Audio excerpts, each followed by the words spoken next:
Fallout Equestria Project Horizons, Chapter 75, To the Last, Part 1. An exercise in rhetoric. There were no words for what I felt.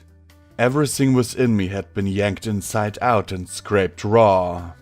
I wished I could be like Scotch tape, sobbing my eyes out.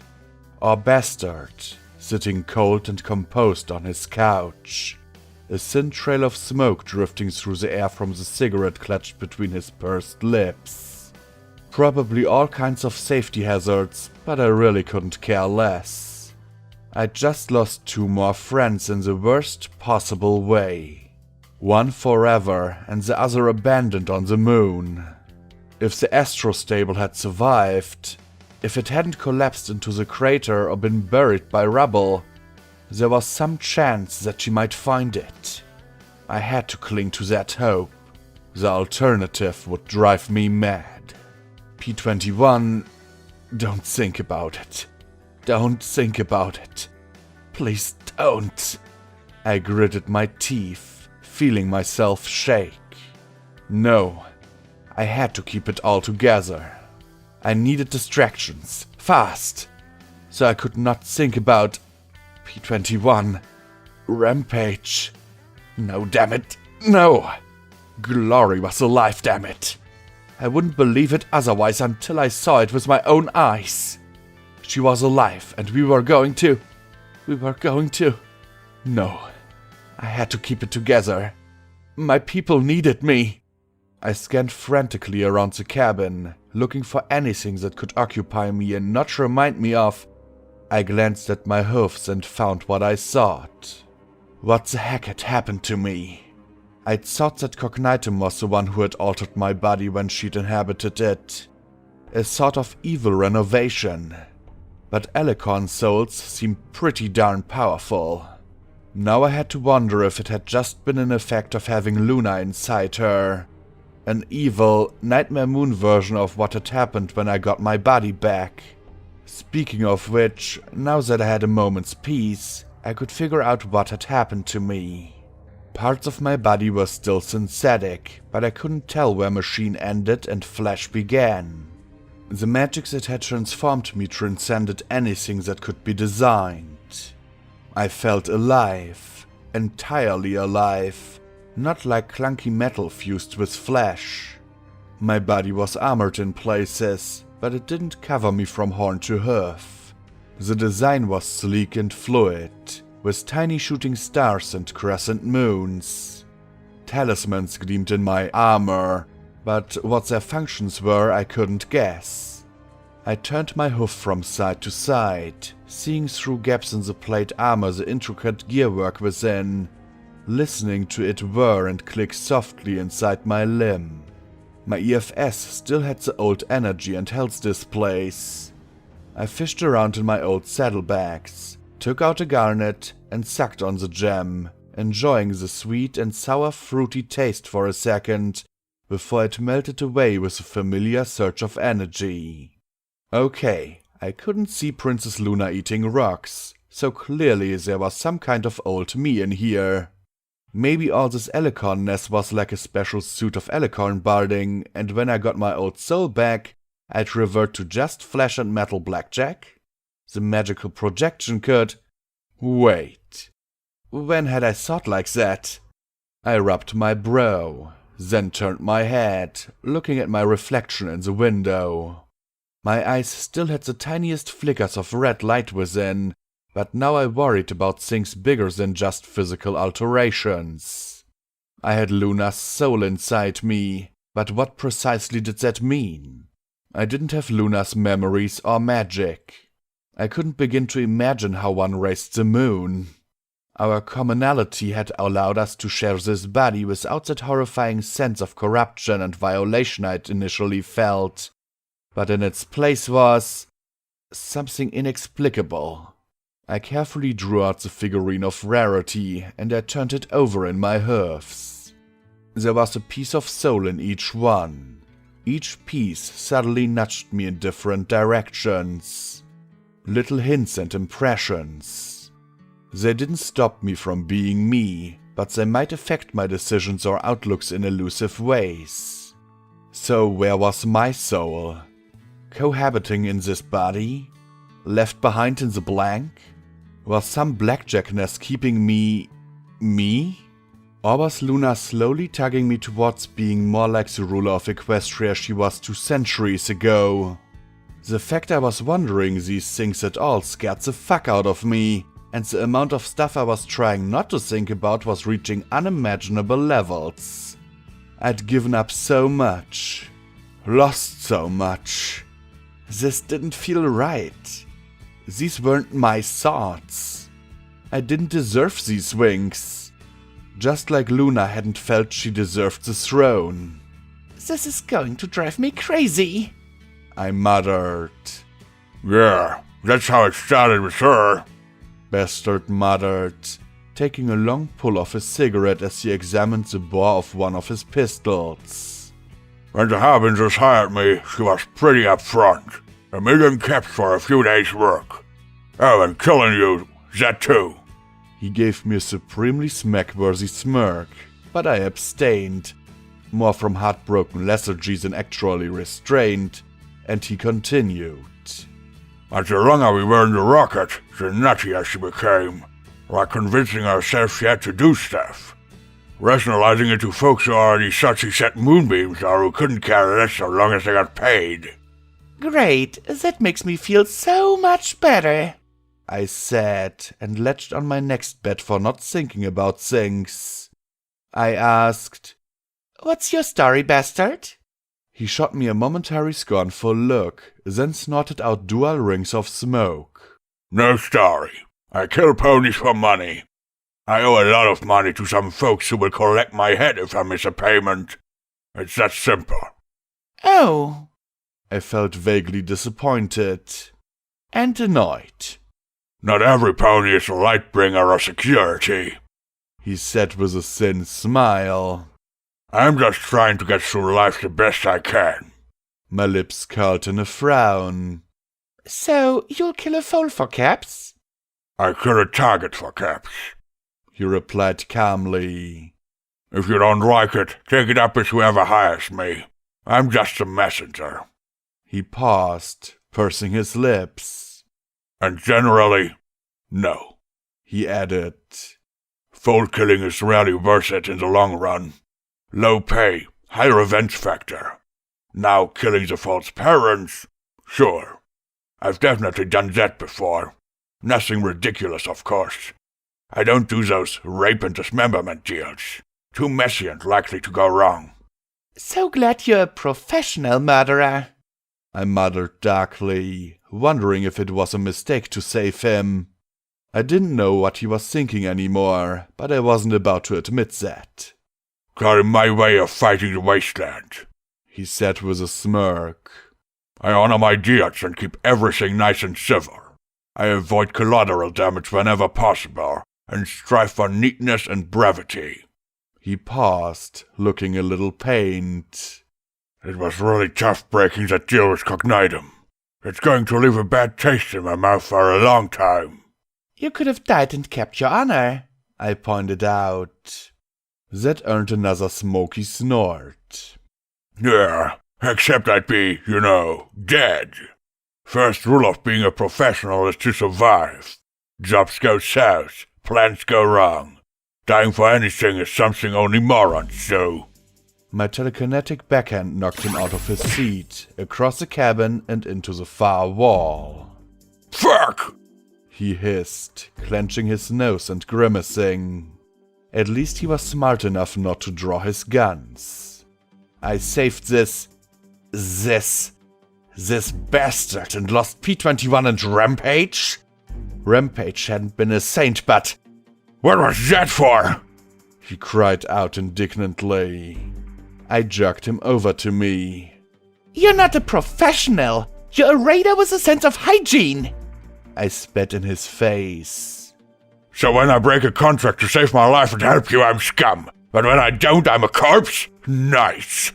He replied evenly. That was a kick to the nethers of my righteous indignation. When a pony would do anything to survive, they were scum. But if he'd honored his deal with Cognitum, I couldn't handle this. I just lost 2 very dear friends and a pony I'd have liked to have given a second chance. One of them, I growled out, pointing at Scotch tape, was her father. Don't you dare call any of them morons! Dolly noted. he muttered as he glared at me over his askew glasses. Now are you going to kill me, knock me around a little more, or give me one of those second chance thingies? He asked evenly. I glared into his insolent eyes and... Damn it! What was happening to me? I was upset, sure, but I wasn't going to really kill him for insulting my friends. Was I? Was I? I stared into his teal eyes, seeing myself reflected in them and the silent question hanging in the air between us. I'm not an executioner. Sorry, I muttered, releasing him. If he insulted them again, though... He straightened his glasses and rubbed his bleeding nose with the back of a forehoof. Yeah, forgot that you do that whole friend thing. I got vaccinated for that years ago. He considered me and then nodded. Guess you were pretty close, huh? Yeah, we were. And are. I'd never forget Rampage. I'd get her home, even if I had to bring down the moon to do it. Well, glad that worked out for you, he said with a shrug as he finished off the cigarette and stubbed it out on the upholstery. I'll honor our deal. Get the kid back safe. Keep her alive till the day after tomorrow. He pushed back the sleeve of his coat to reveal a pip bag. He checked something. Let's see. Armor-piercing ammo. Need to pick her up some barding. Then play bodyguard till this mess is over. He chuckled. Then I get paid and get some persistent bastard off my ass. You know, we might all die in a few hours, I pointed out. Doesn't that bother you? Should it? He answered, as if the very question surprised him. I don't want to, but I can't help it, but it's going to happen. I die when I die. That big rock today, a Raider's bullet tomorrow, a Max bodyguard next month, starvation next year, or old age who knows how long. Something's going to get me. Why sweat the details? I grunted, then leaned over to where Scotch lay strapped into her couch. Her face was turned away from us. No flying through the air with hoofs waving on this trip. She clutched the battered black hat in her hoofs. Had that really been just hours ago? The young mare might have been asleep, or was simply alone in her grief. Just take care of her, I told him, the edge in my voice present through our entire exchange now gone. He grunted once and nodded. I stared at him for a long moment. Something else was amiss, but I couldn't put my hoof on what. He was scum. No, that wasn't it. I was giving him a second chance. That was so me. But there was definitely something about him. He was a killer. No, he was... What? He asked with a frown. Suddenly I levitated him to me, pulled off his glasses and examined him closer. He was handsome in a somewhat under-fat-looking way, athletic without being bulky. Really, he had a frame similar to Stygius, P21, and Glory, and now he started to look a bit alarmed. Fucking what? If you're going to hit me again, get on with it! Fucking... that was it! I wasn't sexually aroused or interested in him at all. There wasn't that little part of me wanting the comfort and bliss that came with sex. I mourned P21 because he was a good friend, not because I'd lost a lover. There should have been... something. Sure, it had taken me a few hours to get with Stygius, but that was coming off his sexual trauma, and I was worried about killing him. I should be snogging bastard, flirting with him at least, but nothing. He left me cold. My emotional reset button wasn't just not working, it appeared to have been removed completely. Nothing, I answered as I released him, averting my eyes to my blank body lashed to her couch. He shook his head and drew another cigarette, lighting it. I didn't know if the lack of sensation was a good thing or a sad commentary on my character. I added it to the growing list of things I didn't want to think about right now, and my head was getting a little too full. Have you ever felt like you're not yourself anymore? He took a long pull on his cigarette, then exhaled. Nope. Can't say that I have. That sounds to me like a hell of a personal problem I'm glad I don't have. Like pregnancy, or being an alicorn, or being batshit insane on top of all that. He pushed off me and sailed back to his seat. Thanks, I muttered dryly. Unfortunately, that left me right back where I started. And his little quip, my babies, I could still feel them inside me. Little pokes and kicks. I had to not think about... Damn it! Thinking about P21 made me choke up. Thinking about Rampage made me want to hit something. Damn it! Why couldn't I just win for once? One solid, inescapable, undeniable, Blackjack gets what she wants win without paying for it in blood and tears. Why? It wasn't fair. Just once. Just... crap. I was crying. Great, shuddering sobs that called me over and sent tears drifting through the cabin again. First Glory... No, not Glory. Glory was still alive. She was. She had to be. She was going to hold me in her hoofs and tell me everything was going to be okay. She'd figure all this out, and I'd never, ever stray from her again. Enough. I couldn't take it anymore.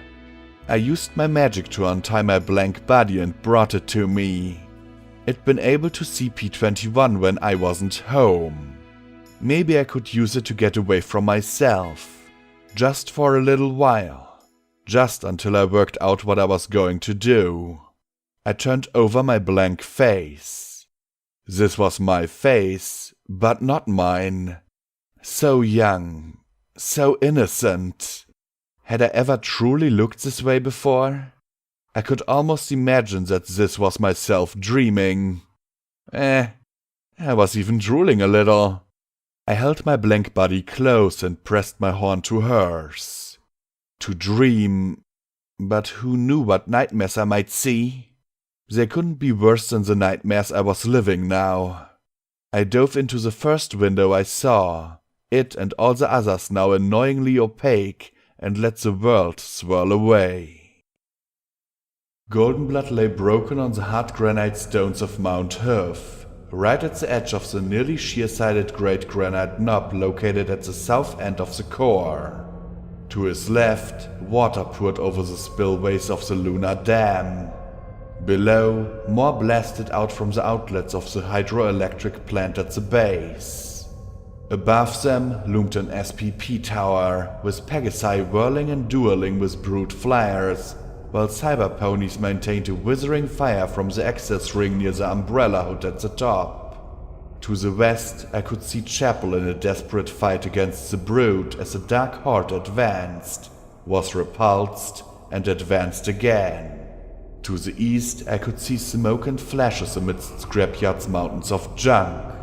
That wasn't all that far from the Collegiate.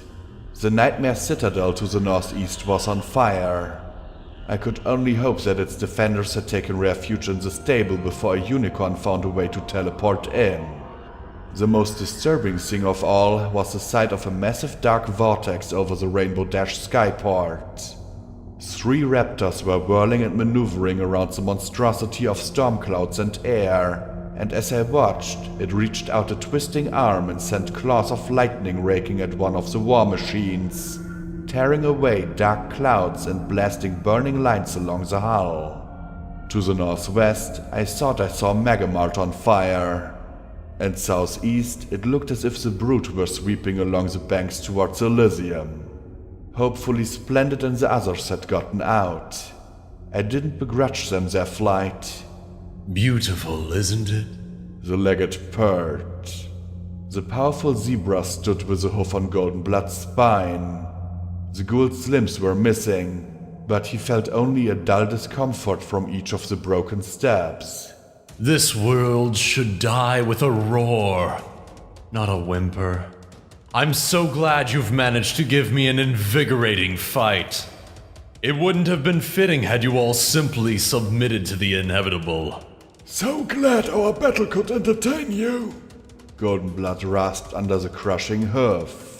Oh, you don't understand. It's not the fighting I'm savoring. It's the despair. Truly, nothing is more precious than the utter abandonment of hope. I pray we'll be able to hear the wailing all the way up here. The legate chuckled, then paused and asked, Have you given up hope, Goldenblood? Blackjack will stop you. He swore. Oh? The legate sounded amused. Nothing has stopped her. Nothing will stop her. She cannot give up. Goldenblood answered, and then the hoof twisted, making something in his body crack. You should know. Your own prophecy says that she will defeat this city. Yes, prophecy. The legate purred.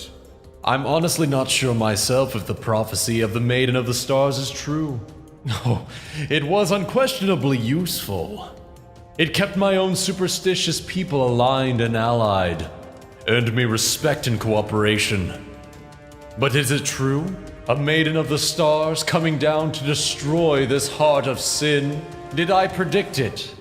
Or simply construct a convenient lie?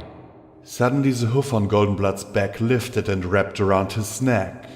He hauled Goldenblood into the air, turning his face towards the east. What do you think? The legate hissed into his ear. There was a pale image of the moon, faint in the daytime sky, and next to it a brilliant blue star. At first barely visible, it gleamed as it grew brighter and brighter. She failed. Goldenblood whispered. She failed to stop my creation. Indeed. The legate laughed. The Eater will catch it as it falls into the well we've carved into the earth. He gestured to the core.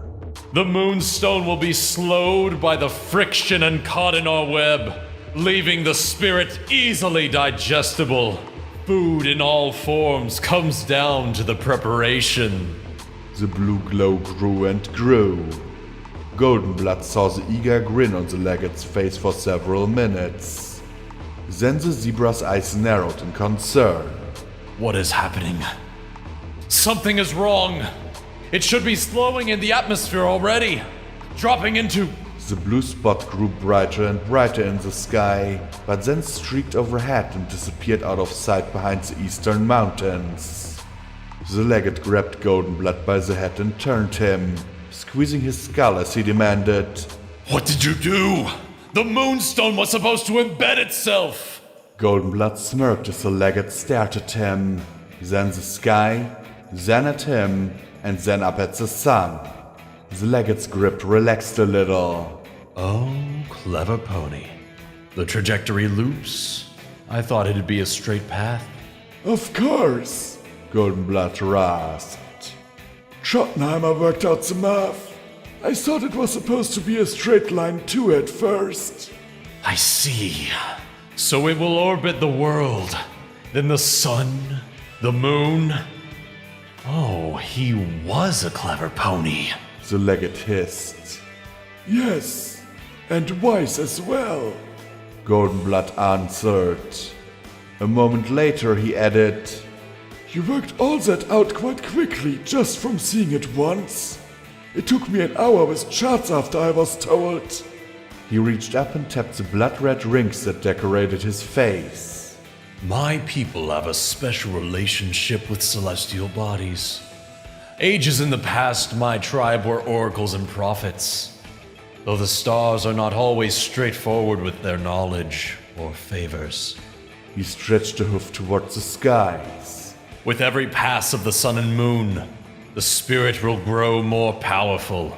The stone will increase velocity with each pass. Maybe poor dying Equus might lend some power too. The kinetic and spiritual energy will build until the final trajectory will bring it. The legate paused, lowering his forehoof. Straight down, with a velocity far higher than that of a straight shot. Goldenblood finished. Then he asked, "Is that despair you're feeling?" The legate threw him aside, glaring at the spot where Tom had disappeared over the western horizon. Finishing off this pathetic world shouldn't be this difficult. He muttered, his eyes narrowing. I'm not beaten yet. I still have one last contingency. He glanced over at Goldenblood, and his confidence returned. After all, I couldn't be sure that Cognitum would succeed. What are you going to do? Goldenblood asked. What any good leader does at a time like this, he said as he gazed back out at the core. Get help? I waited for him to elaborate, but all he did was look down at the core and smile. Was it me, or did the distant tempo of the fighting and screams increase? Goldenblood didn't answer for several seconds. You won't succeed. Some pony will stop you. The last refuge of the powerless. The legate chuckled. Well, perhaps. Perhaps your alicorns will rescue you. Perhaps somehow horizons will fail, and my plan will be thwarted. But none of you have the capability to defeat me. And I will try again and again until the end of time. Even if I have to kill every living being with my own hooves.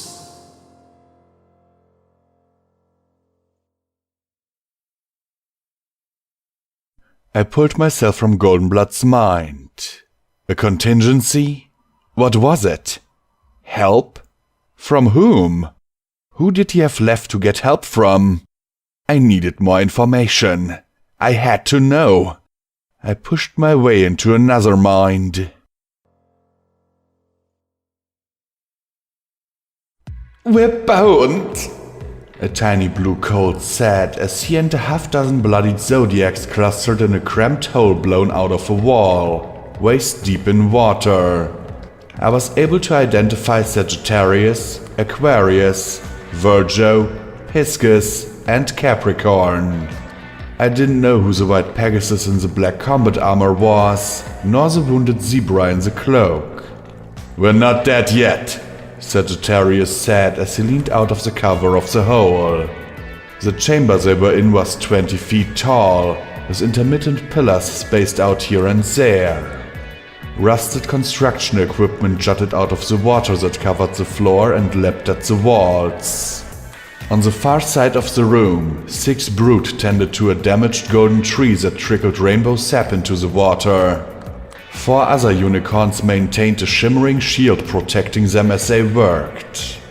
A hulking tank sat between the zodiacs and them, its dented and blackened armor plates popping and twisting back into shape as the repair talismans worked. We're out of explosives, the blue colt said sourly. Those damn brood blew themselves to pieces getting the C4 away from the tree. Kansas scrap metal in the areas is probably roadkill. Gemini and Taurus are keeping the brood reinforcements outside at bay for now, but eventually even that Shizo is going to run out of magic. They're going to have that tree repaired and popping out reinforcements in here soon. The flux in the water is probably giving all of us tentacles as we speak.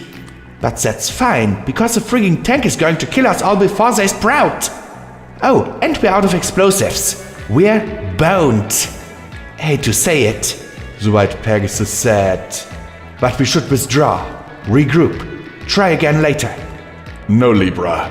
We were barely able to get in here the first time. We've almost scrapped that tree twice. We just have to finish it off. Screw the tank, Sagittarius said as he jabbed his hoof out the hole. Get me a new chassis. I'll show that strapped monstrosity what for. A piece of equipment on Virgil's pipbug squawked as a red talisman flashed on the device. Hush, Crababble, Virgil said with a frown. If we could get you installed in the tank, our problems would be over. We could use that tank to take out the tree, the brute, and everything else. Use the tank, Sagittarius murmured. We tried that, Libra said. Remember? When we got between the tree and it just moved out of alignment and opened fire. The white Pegasus glowered out at the hole. I thought the brute was supposed to be dumber than an Enclave general. Zodiacs don't care if the target is a genius or dumb as hammers. We take it down, Sagittarius murmured. If we can't get it to shoot the tree, can we get it to shoot something else? Aquarius's eyes widened as he leaned over to peer at the vehicle now patrolling around the tree, moving through the churned up, muddy water. This is a bad idea, the Colt muttered. Will it work? Sagittarius asked. It's going to get us blown to pieces, the Colt said, glowering at him. But will it work? Sagittarius repeated.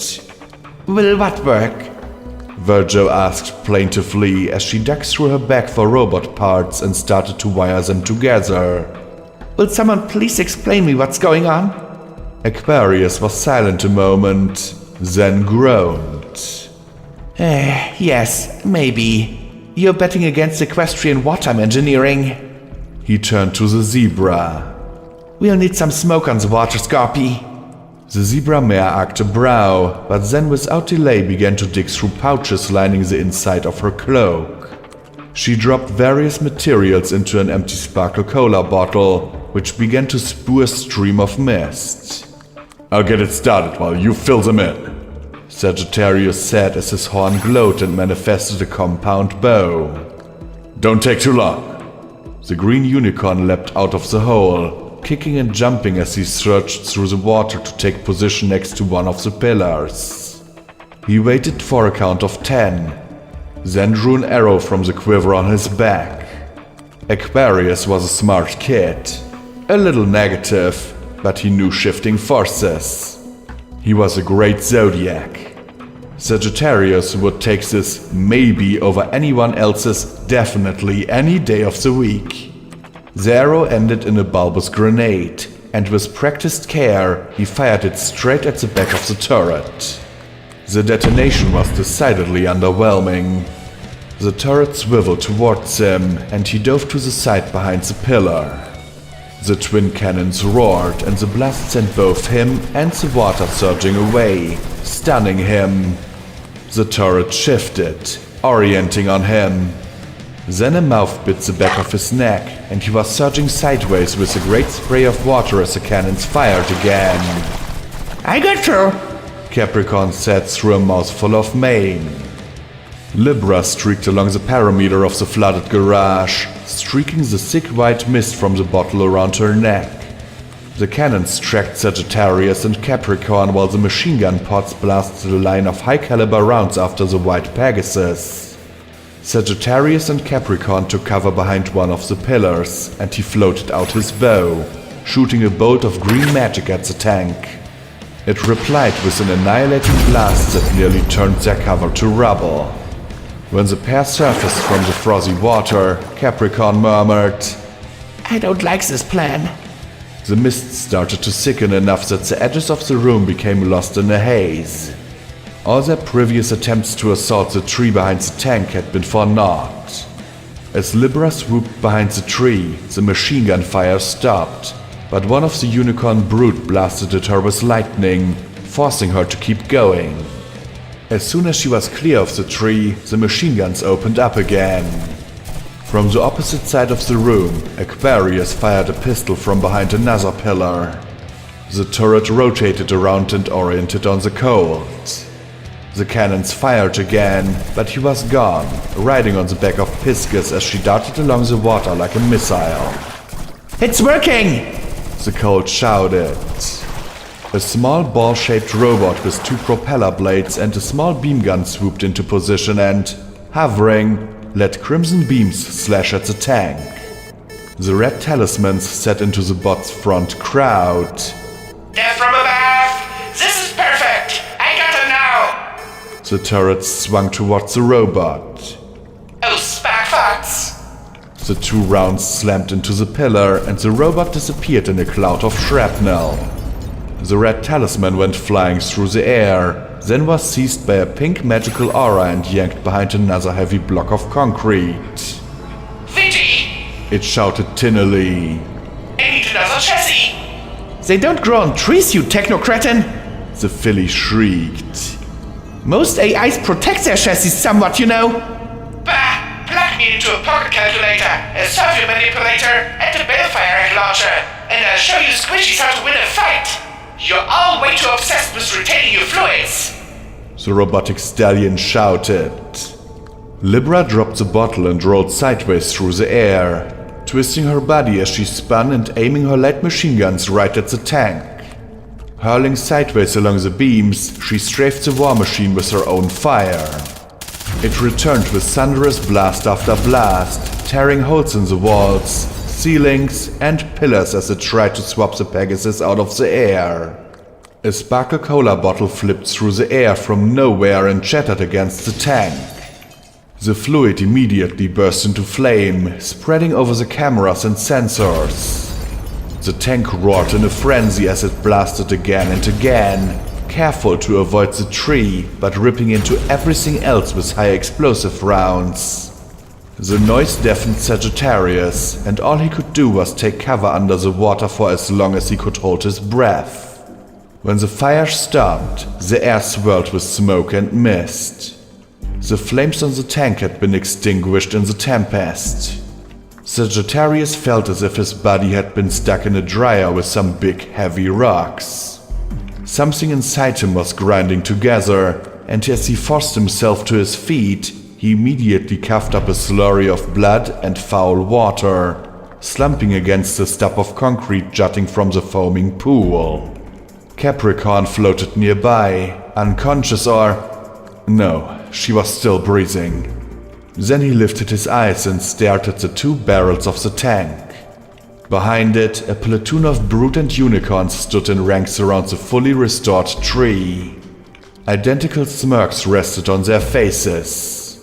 "You're finished," one unicorn wearing silver stripes' face informed him flatly. The Zodiacs were picking themselves out of the rubble of the shattered and blasted pillars. A resounding crunch filled the room as a massive crack ran down the center of the roof of the flooded garage. The grinding noise rose as rocks and pebbles pattered down.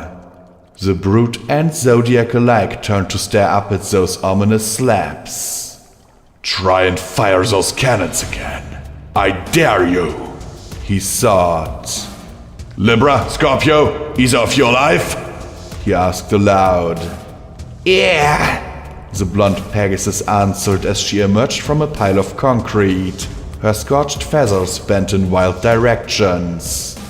The zebra emerged a second later from a mysterious space that zebras and P-21 hid in. Get every pony out, he said as he drew an arrow from his quiver, stepping out and immediately drawing the eyes of every brute and the tank as he loaded it into his magical bow. Piscus screamed for him to come back and Virgo sobbed, but Sagittarius didn't look back.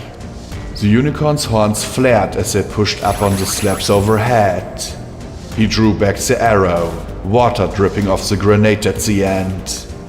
Then, lines of fire were punched through his battered body as dozens of bullets ripped into him. He loosened the arrow as he fell, his vision darkening as the roaring barrage concluded. As he collapsed into the churning water, the crack overhead exploded and the 2 gargantuan slabs slid down like an immense house of cards collapsing in slow motion. Through the gap, for a moment, he could see the floor above.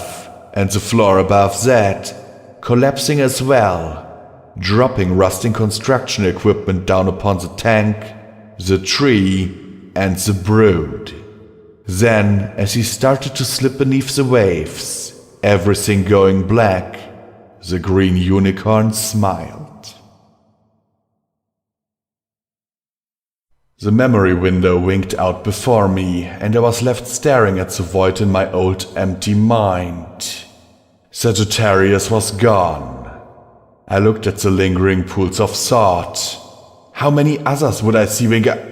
And another one disappeared right then. I gasped. Who was it? Calamity? Velvet?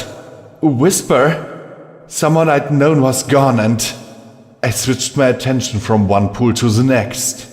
How many minds had I been connected to in the first place? I hadn't been able to precisely inventory them. Another pool winked out, and I screamed in that vast nothingness.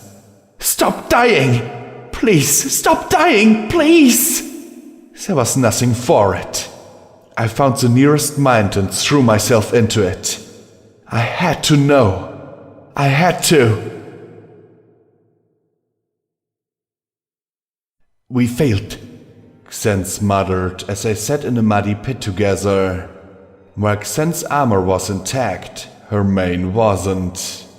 Only a few long strands remained. Her stomach clenched, and she retched but brought nothing up. She glanced at the three ghouls. Any ammo left? And all? Sorry, all out of corpses, Snails said mournfully. Those skeletons didn't work out so good. It's okay, the zebra said, glancing over at Carrion. The ghoul griffin's armor was wrecked, functionally only in the sense that it still clung to his desiccated frame. Guns are dry, explosives are gone. Sorry, I don't see how we can accomplish our mission at this point. Xen shoved herself to her hoofs, staggering a few steps as she cried out, "We can't give up!" She managed all of 3 steps before collapsing on the muddy floor of the ruined bunker. She clenched her eyes, trembling and muttering again, "We can't give up." She looked back at the others. "The maiden is counting on us. Every pony needs us to take out this bunker." She turned desperately from one to the next. "We can try to get some more ammo from the brute. See if we can rupture the flux tanks again. Or maybe I could try that vent. Maybe they haven't minded the third time." Xens! Carrion croaked, helping her out of the muck. Enough! We're not going to be able to do it. The brute knows that bunkers are under attack, and they're reinforcing them. We probably got hundreds of those bastards between us and that stupid tree. Xen swayed and clutched her stomach.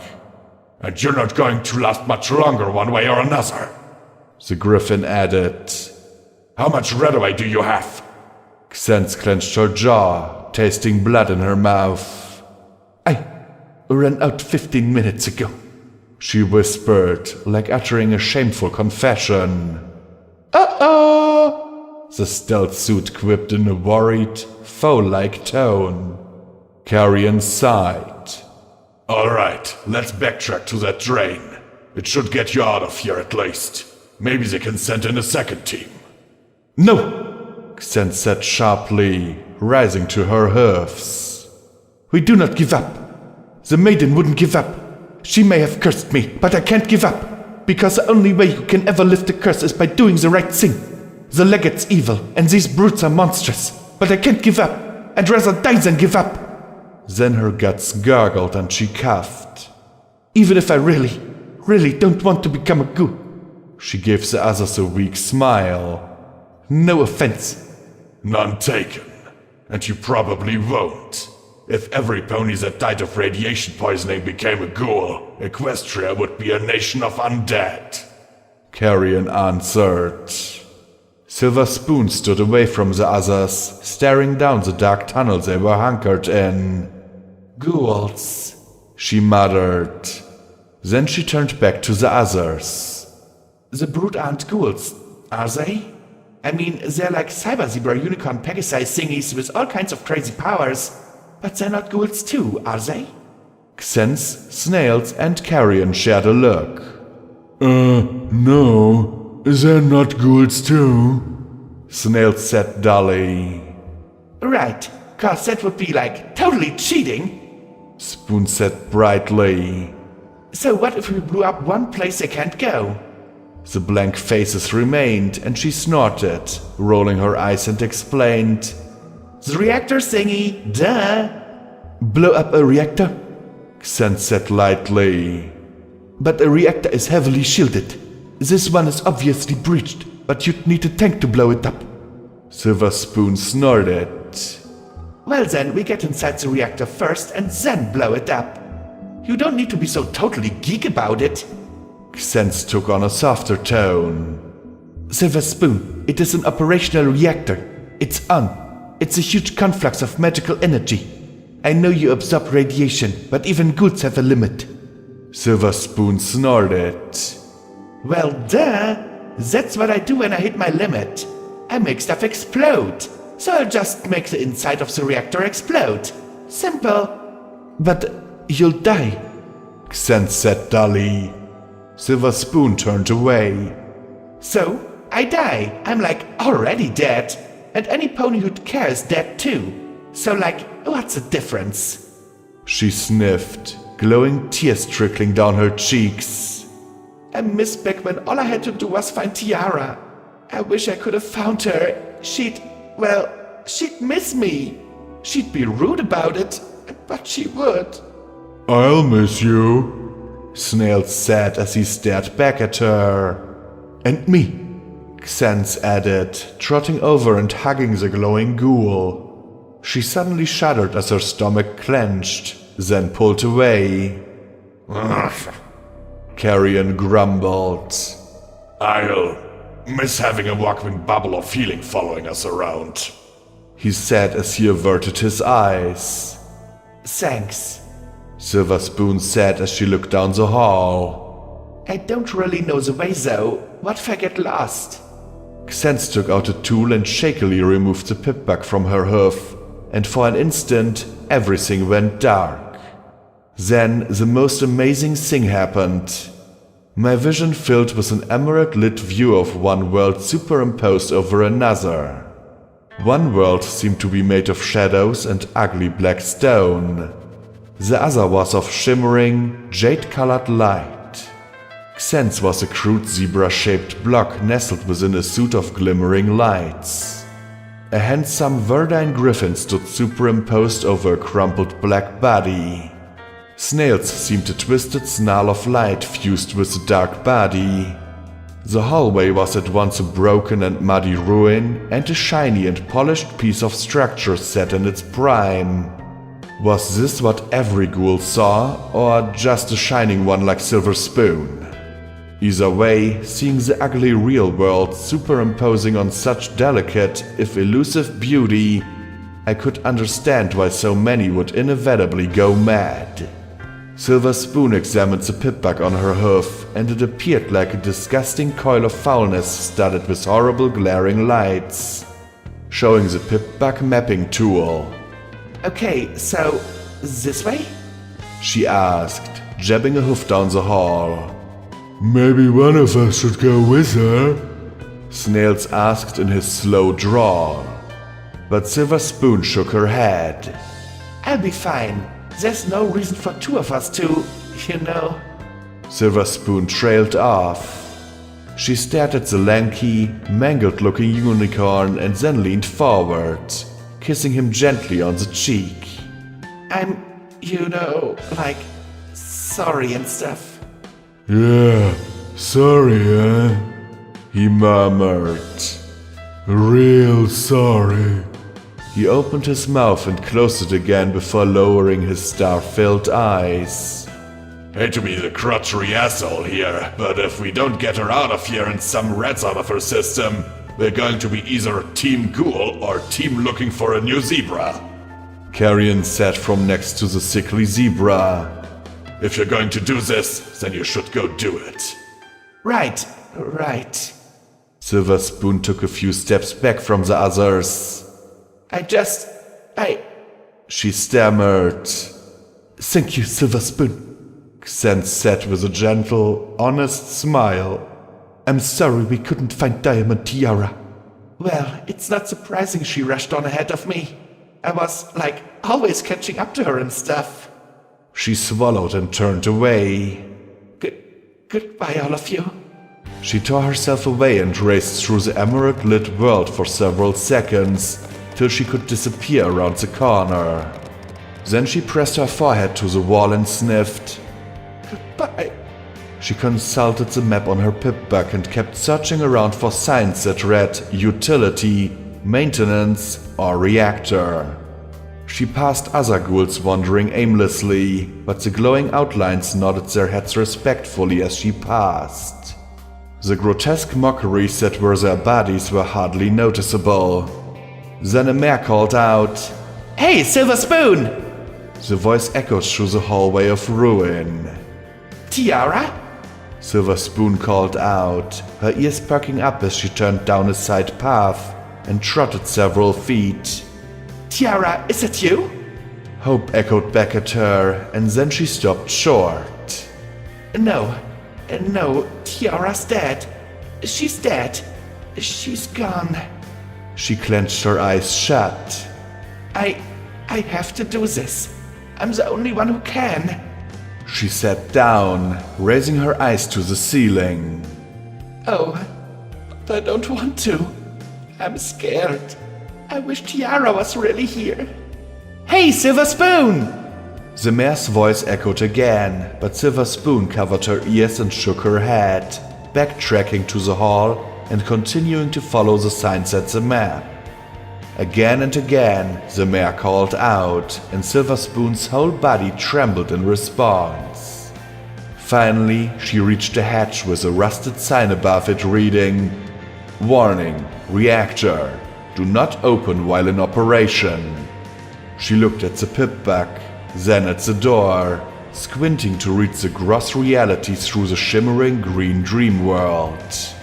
This is it, she said, and she put her hoofs to the wheel and heaved, her body straining. Come on! She shouted as she grunted, her body feeling very warm and bright, but the hatch didn't budge.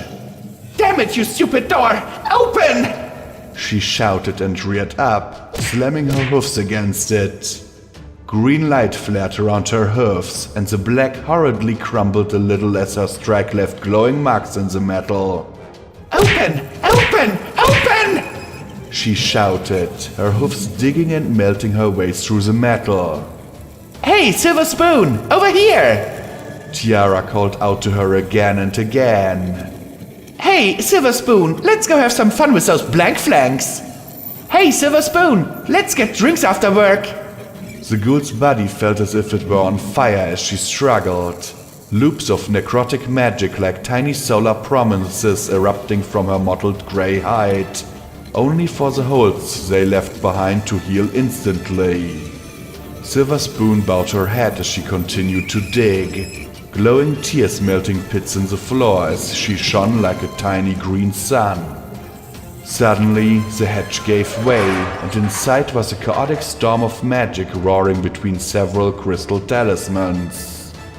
The colors flickered and changed, twisted, coalesced, forming into a pink mare with a purple and white striped mane. A delicate crown lay perched on her head, and she wore a bright red dress with gems studding her ears. Her lips twisted in a cocky grin, but there was warmth in her eyes. Hey, Silver Spoon, there you are! Silver Spoon stared. Tiara? Of course, you dummy! Who else? The pink mare spoke with more fondness and malice as she smiled and nodded over her shoulder. Come on, let's go paint the town red. Yeah, I'm coming. Silver Spoon whispered as everything grew brighter and brighter by the second.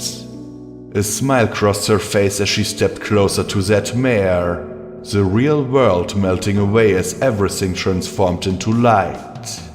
Tiara, I found you, her voice whispered.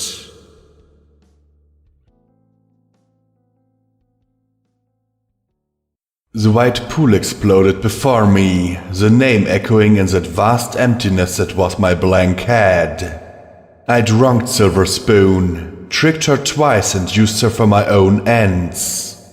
I was glad she'd been happy at the end of things, but it also raised so many more questions. Another window winked out before I knew who it might have been. I couldn't help myself. I mentally sent myself to the next window and let myself melt away. If I couldn't help, then I had to know. Had to watch. Had to flagellate myself as a witness to these horrors. The Reapers reaped a bloody batch of brood. No hiding, no tricks, no strategy. Just brute force and bloody determination carried them along as they butchered the enemy on all sides. Toaster slammed one against the wall of the bunker before a dozen of the hellish appliances blazed to life and incinerated the pinned cyborg. Then the scarred Earth Pony pulled away. The sizzling body struck fast to the toasters before he spun with surprising grace and flung the flaming torso into the face of two more before springing upon them with maniacal glee. Still, even his powerful frame was slick with sweat, and his vicious blows moved with ominous inertia.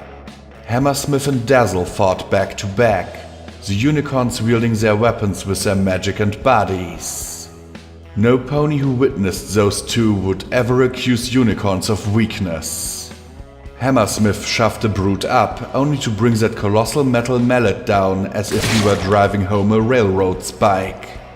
Dazzle, her rifle gone, dodged a blow by a brute unicorn's blade and sprang forward, grabbing the brute around the neck and then slicing right through her head with a crimson beam before she could teleport away. A second unicorn appeared on Hammersmith's back, the blade raised, point aimed at the base of his skull. Her magic sends a dropped blade from the first cyber unicorn flying up and deflecting the strike. Without looking up, the immense mallet whirled over his head like a steel cyclone and sent the brute flying. Another crimson beam turned the enemy into drifting dust. Overhead, Stormfront fought with cool precision against a dozen brute flyers as he led them ahead, flipped long enough to bring his sniper rifle to bear, and blew a hole in one flyer's head, then darted through the hole left in the enemy formation. He shed blood and breath as he flew, but wore a smile as he whirled overhead. Of them all, Brutus was at the front. An enormous black mutant, augmented and twice his size, brought down a hoof almost as large as the black stallion's body. Brutus rose up and caught the giant's descending hoof against his own, his powerful frame straining against the weight. Then he shifted suddenly to the side and the giant's foot dropped awkwardly and it staggered.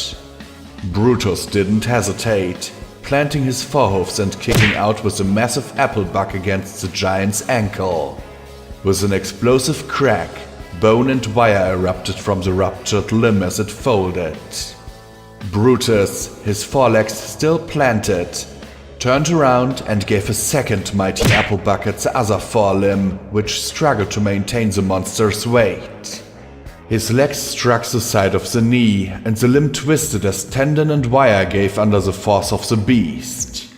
The giant fell before him, and Brutus rose up and slammed his forehoofs against the skull again and again, till there was a third, mighty crack and blood gushed from various orifices. Candlewick poured a stream of blazing yellow at the brute as they flooded down the ramp and teleported in. So many rushed forward that they became a blazing mass, burning slower than they died. The wall of burning dead barely kept them at bay long enough for the others to keep from being overwhelmed. These guys seem really pissed off. Did something happen? He shouted over his shoulder. Yeah, they realize they better send all their fuckers on us. Toaster bellowed in glee before leaping on a pile of brute and rolling about like a pig in a heap of burning bodies. Maybe this is the only tree left, Dazzle yelled as she swung the blades and continued to blast beams of magic. Candlewick looked back at the golden tree. So much flux was being pumped into it that the arcane device had swollen grotesquely. Brood weren't popping out so much as dribbling out like runny road apples, being seized by unicorn brood and having augmentations shoved into their bodies with gory sprays of blood. Usually, there wasn't time for more than a jagged spur-like plug stepped into the base of their skulls. The brood were being sent at the Reapers as soon as they could walk. The reinforcements from outside were far more effective than that slurry of zebra oozing like sap. The scarred pony in the fire pony hat turned to the brood pushing through the burning wall of corpses and flicked a release on his saddle. The canister popped free and he kicked it into the flames where the trickling rainbow fluid ignited and turned the container into a wildly bouncing rocket trailing fire. He reached under his coat and drew out another container, this one marked with a bright red stripe. "What's that?" Dazzle asked during a gap in the fighting. He slammed it home on his side and twisted it in place. Toaster's special blend. Has an oxidizer mixed in along with magnesium powder. He tucked his head down over his eyes. If that's the last tree thing left, it's gotta burn. Then he levitated out Big Daddy's potion and popped the cork out of the bottle, looking down at the glowing white dregs at the bottom. I don't have a clue what this is, but if it let Big Daddy take out the tank... He upended the bottle and swallowed the last bitter dregs in the container. Yeah. Suddenly his insides gave a great lurch and he choked, then whimpered. I'm not sure I should have drunk that. "What are you doing?" Dazzle asked, her eyes going wide. "Why are you smoking?" I have no idea. Candlewick croaked as a warmth spread through him, wisps of smoke leaking out of his nostrils and mouth. I hate this! All this! He said as he pushed past Dazzle, staggering towards Brutus, the rousing giant, and the tree beyond. What's wrong with you, boy? We need your flame guarding our flanks! Hammersmith yelled as a beefy bearded unicorn whacked another cyborg with his immense hammer, sending a halo of brain and skull erupting in every direction. I hate it. Hate him. Hate me. Candlewick muttered as he continued forward. It's filth. I'm filth. It's all filth. The flamer coughed as the tip ignited. The flame jetting from the tip of his flamer was a brilliant white, and sparks spat out before it. And it needs to be washed away. "Candle!" Dazzle shouted after him, but the earth pony in the red dragonhide coat and fire pony had rushed forward as the behemoth pulled its split skull back together. The scarred stallion jumped the flamer into the beast's enormous nostrils, and a great whooshing noise filled the cavernous space as tongues of fire exploded out from the monster's mouth and other nostril before blasting out its malformed side a second later. As the beast reared up, Candlewick hooked his legs in the blazing nostrils and yanked up. The gargantuan brute continued to roll away from the Reapers and fell on its back, flinging Candlewick like a comet over the heads of countless brood. Burn! It all has to burn! Candlewick shouted as he fell, the flamer sending a fiery plume ahead of him and making the brood stagger back from the ring of hissing, snapping white fire. Burn it all away! He yelled as he landed in the pool of flame and continued the stream. He didn't wait for the fire to dissipate, rushing along as it seared his hoofs and scorched his belly. The stallion raced along the burning road, his coat ablaze as he rushed right up towards the tree. Something leapt on his back, despite the inferno, but Candlewick just rolled in the burning flamer fuel and scraped the impediment off. The golden tree, bloated and twisted, loomed up 3 times his height, and he rammed the nozzle right into an oozing orifice. The roaring dissipated as all around him the brood surged forward, immolating themselves as they pushed into the fire. Dazzle called after him while Toaster whooped and cheered him on. The golden tree blackened around the hole he jammed the nozzle into. Suddenly, knots on the surface of the tree swelled grotesquely, glowing bright red, and then exploded like blazing pustules, vomiting forth incendiary pus over his back and onto the screaming, rising masses of brood. The glowing mouth of the flamer began to spatter him with chunks of molten metal as the blaze spread more and more. There was no pain, only a warmth that grew and grew as more and more burned away. The great, bloated, technological monstrosity suddenly burst along the back, and a flaming rainbow slurry poured out in great splatters and tears. The fire seemed like a living thing now, and it spread out, consuming all in its path. Tree, augments, armaments, brood, but not Candlewick. Him it caressed like a lover, and the half of his vision on the side of the flamer disappeared. Still, he poured on the fire. More fire. Candlewick! Screamed Dazzle as hoofs pulled him away, and she cried out as he glanced back over his shoulder, shaking her scorched hoofs.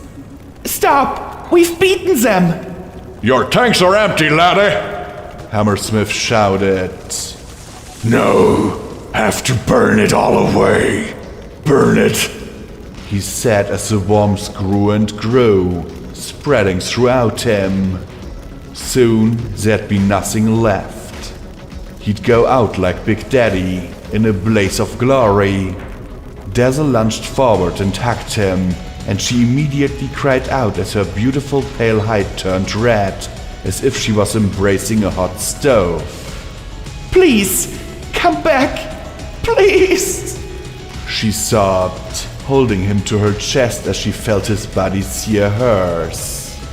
Candlewick groaned and shuddered, his body shaking as he struggled to pull away from her before she was burned up too, but she refused to release him.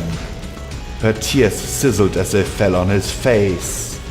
Slowly, like a flame that had spent its fuel, the warmth began to ebb as he shook. Some pony was pouring water on him, but all he was aware of was Dazzle holding him and the horrible smell of burnt pony flesh. I'm sorry, he croaked, as the warmth was replaced by pain. So very much pain. He staggered and fell on his side, his sole remaining canister of special blend fuel slipping from its case and rolling beside him. Some pony was pouring healing potions into him, but all they did was increase the pain. Shh, Dazzle said softly as her burnt hoof rubbed the side of his face with sight. Don't talk. Don't apologize. You did it. Soon as the tree went up, the brood pulled back. We stopped their reinforcements. Now just hold on. We'll get you outside and fire a flare to signal an Helicon pickup. Get you to the collegiate and thrash those eggheads till they magic you all better again. Stormfront, Hammersmith, and Brutus moved in close, watching in concern. The Pegasus's feathers were burnt around the tips, grounding him. But Candlewick looked past them to where Toaster watched the gathering, a nasty smile on his face. Candlewick could only see out of one eye, but he glared straight at the scorched and battered stallion. No, he croaked loudly, tasting blood. Don't you fucking dare, Toaster! The scarred stallion's eyes went wide as Brutus and Hammersmith whirled on him. Do what? Brutus asked as he glared at Toaster. The appliance-bedecked stallion's eyes popped wide as everyone regarded him. Nothing. he said, grinning at Candlewick and struggling to keep it from a snarl. He's fucking crazy after that shit, right? He planned on finishing all of you off and taking... You fucking idiot! Toaster suddenly screamed. We could have had it all, bro! Bullshit! Candlewick spat at him. You could have had it all! That's all you care about! All you've ever cared about! And when this is all over, I'll make sure every damn burner knows it! He slumped against Dazzle. You make a shitty leader, Toaster! Get out of here! Brutus rumbled as he loomed at the other Earth pony. No one's going to follow you after they hear what you wanted to pull here, Stormfront added. Toaster's pupils contracted to pinpricks. No! Fuck you! All of you! He hit a talisman on his chest and the toasters began to jet their flame. Annihilate! Incinerate! Obliterate! Time seemed to slow as he raced forward, his toasters lighting up one after the next, forming the corona that would take out at least one of them before he was put down. His hoof flailed at his side as Toaster closed the gap, raising like a flaming meteor straight at the prone Candlewick and Dazzle. The unicorn tried to blast him with her magic, but Toaster ignored the injury in his maddened state. Hammersmith brought the mallet down in an overhead blow, but Toaster ducked to the side and embraced the unicorn, the toasters blazing as he smashed his armored head into Hammersmith's unarmored horn. The unicorn roared in agony as a crack ran right through the base of the spire and every bit of him not protected by his plate armor ignited. As Brutus came in behind Toaster, he received a blazing applebuck kick to the face, knocking the stallion back long enough for Toaster to release Hammersmith and give Brutus a flaming body slam. Stormfront frantically ducked through the scorched debris, looking for ammo. Toaster shoved Brutus aside and then lunged straight at Dazzle. The prone Candlewick seized the canister beside him in both hooves, smashed the end down on the platform between his hind legs, letting rainbow fuel leak out, and then flung the cylinder right into Toaster's face. Toaster's special blend went up like a fireworks factory, and as his eyes burned away, Toaster's course sent him racing off to the side. He screamed, or perhaps laughed, as he thrashed his way around the room, slamming his blazing body against whatever surface he encountered, including the floor. Annihilate! Obliterate! Annihilate! He screamed wildly, thrashing as his mane burned away, then what remained of his overcharged appliance armor. Infurigate! Gate! He trailed off as the flames died, the blackened body taking a few more feeble steps, chunks of bone peeking through the charred muscle. Fuck! He rasped, giving a smoky cough. Bro, why? He choked out before he finally collapsed. Bye, bro, Candlewick muttered. Come on, let's get out of here, Brutus rumbled. Hammersmith picked up Candlewick with his levitation, not wincing at the crack in his horn, and set him carefully on Brutus's back. Hell of a day, Stormfront muttered. It's not yet over, laddie, Hammersmith replied, walking over to the smoldering body. This is for not paying your bloody bills, you sudden slack. The steel sledge came down, pulverizing Toaster's immolated remains. Suddenly, the smoking remains exploded, showering the bearded pony with steaming bits of gore and bone. Hammersmith blinked, then picked up a curved bit of skull out of his beard. You bloody blazing son of a bitch, he said as he scraped the gore off his face. You just had to explode one last bloody time, didn't you? Together, the Reapers walked out of the smoking tomb. He lived! They lived! I said as I pulled myself out of my blank's mind. Bastard looked over vaguely baffled, but Scotch Tape snapped her head around at me, her eyes full of wild hope. Immediately, I stared at her, my smile fading, and with it I watched her crumple anew. Not... The light died in her blue eyes as she slumped. I'm sorry, Scotch. I just thought, since you and Glory survived so many times, maybe... Scotch murmured hollowly. I carefully moved over to her couch and put a wing around her. I'm sorry, I repeated, not knowing what else to say. I meant some other ponies. They killed all 3 bunkers, but I thought... I shook my head. I wasn't thinking. The young mare turned from me. It's Mom all over again. I wasn't there when she died. The Overmare ordered her recycled before they even told me she was dead. I just went home, and Rivets was there telling me I was getting moved to C shift. It was like she never existed in the first place.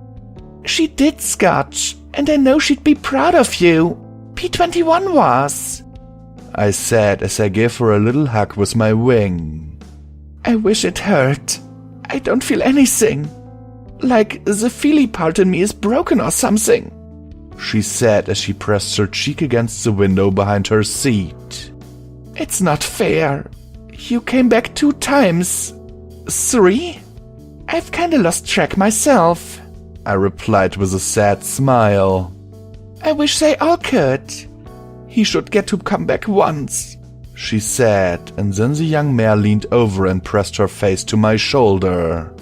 I want him back, she sobbed loudly as I held her in my hoofs. I nuzzled the top of her head, fighting to keep myself together. I had to keep it together. I couldn't fall apart now, couldn't afford to slip onto that mattress and wallow in grief.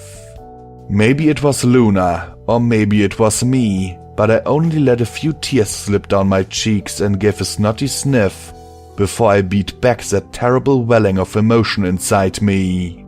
But Scotch, at least, could weep. I envied her that. I glanced over at Bastard, glaring at him, challenging him to make one dismissive snort or snide smirk. All he did was blow a stream of smoke and look away from us and out the window at the approaching planet.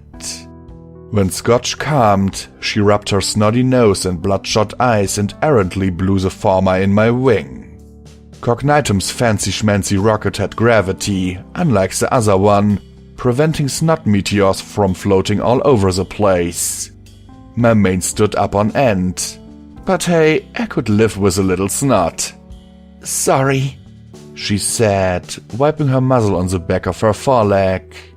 Oh, that's alright, I answered lightly. I was due. I wiped the wing off on the velvet upholstery, trying to keep my disgust from showing. It wouldn't come off. What was up her muzzle? A glue factory? Finally, I managed to get it off, but I left a half dozen or so small white feathers adhered to the seat. Scotch Tape gave a little smile, but it came nowhere near her eyes. Bastard just shook his head with mute disapproval. What? It's sticky. I don't know how I stopped as my mental workings went clunk. Scotch Tape came immediately to my rescue, asking, Did you say they took out the bunkers? Isn't that good? Her eyes were still wet with tears, but she was clearly trying to be brave. I gave mental thanks to my fellow Don't Think About It club member.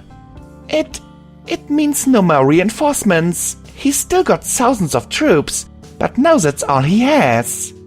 It was still more than we had defenders. Way more.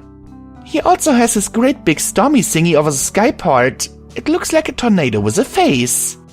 A tempest? Bastard blurted in alarm. Where the hell did you get one of those? Scotch Tape and I shared a flat look, then simultaneously turned to him, brows arched. He colored a little. I banked a zebra mare once on a semi-regular basis a long time ago. Leave me alone. We again shared a look and shook our heads. Give us a little more than that, I prompted. What is it? A zebra weather control fetish with an air elemental spirit stuck inside it, usually in a bad mood. They were supposed to be the next step in superweapons. Put them on a missile and unleash them to rampage all over Ponylands like megaspells. Think a constant, sapient balefire bomb. I'd much rather think of almost anything else. I'd seen 2 balefire bombs way too close for my comfort. Also, that wasn't what I'd meant. How do I beat it? I asked. With difficulty. I have no idea really. Xulu only knew because she was a shaman, and she only knew because the spirits were terrified of what was happening during the war. He answered with a shrug, then stepped a hoof at me. And that's it. Don't ask me more than that. I'm boring. I'm plain. I'm just a hit pony who gets paid to put bullets in people. Got it? He stepped the lit end of the cigarette at me with a note of alarm in his voice. I'm not a hero. Not special. Not interesting. Understand? Now I had something to distract me. Well, I don't know. Now I have all kinds of questions about how a hit pony and a shaman ended up together. I glanced at my blank body. There were all kinds of things I needed to check, but I also needed this. What if I jumped in and saw Homage die? Or Charity? After feeling Candlewick's burnt body, even I needed a moment or two. He clenched his jaw, pushing his glasses up and looking out the window. Come on, please? Scotch Tape asked. No. He said sharply, scowling at the young mare. Look, not everyone has a great big story behind them. So just live with that because I'm not saying more. I rubbed my nose. I don't know. Knowing my talent for gathering weird people, you're probably 2 centuries old after escaping a MOM stasis spell because you were caught trying to assassinate Twilight Sparkle for the OIA. He stared at me for several seconds, and I grinned. I'm right on one of them, aren't I? No. You just must have known some pretty freaky people. The reply wiped the grin from my face. I had known a lot of exceptional people, but also plenty who hadn't been. And some who might have seemed not so exceptional, who had been more than I could have imagined. Guess I do, I muttered, my momentary elation smashing back down to reality. And a lot of them tend to die. He continued flatly, making me turn my face from him as I gritted my teeth, fighting to keep myself together. No thanks. I'm glad I'm alive, but I don't want to follow you around. That's just too dangerous. He followed away on his seat. That bastard! Scotch Tape muttered, the young mare glowering at his back, then up at me. I kept trying to keep focused, but thoughts and memories kept rolling through my head. P21, Rampage, Lacunae, Discord, kinda. So many people had suffered and died to help me, taking bullets that should have finished me off. Scoodle had merely been the first.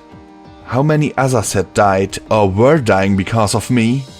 Blackjack? Scotch Tape asked in alarm. Dusty Trails. Big Daddy. Charm hadn't died, but had come close. Silver Spoon. If I hadn't used her, she'd still have been alive in the boneyard. It was my fault. It was all my fault. Scotch Tape's eyes went wide as things started going black. Blackjack? She cried out. Dealer. He died so perfunctorily I'd barely noticed and hadn't thought of it till now. Slaves killed in Fallen Arch. Reapers killed by Rangers. Rangers killed by Reapers. My sister. My stable. I couldn't stop it. Couldn't stop it. Stop, stop, stop, stop, stop, stop, stop! Freeze! Scotch Tape yelled in my face, the word sounding like it was coming from underwater as the rocket's interior faded to black. Finally, it all stopped.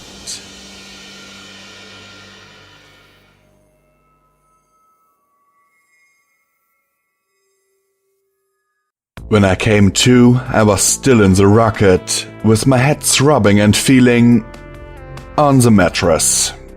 I could hear Scotch Tape and Bastard arguing in the distance.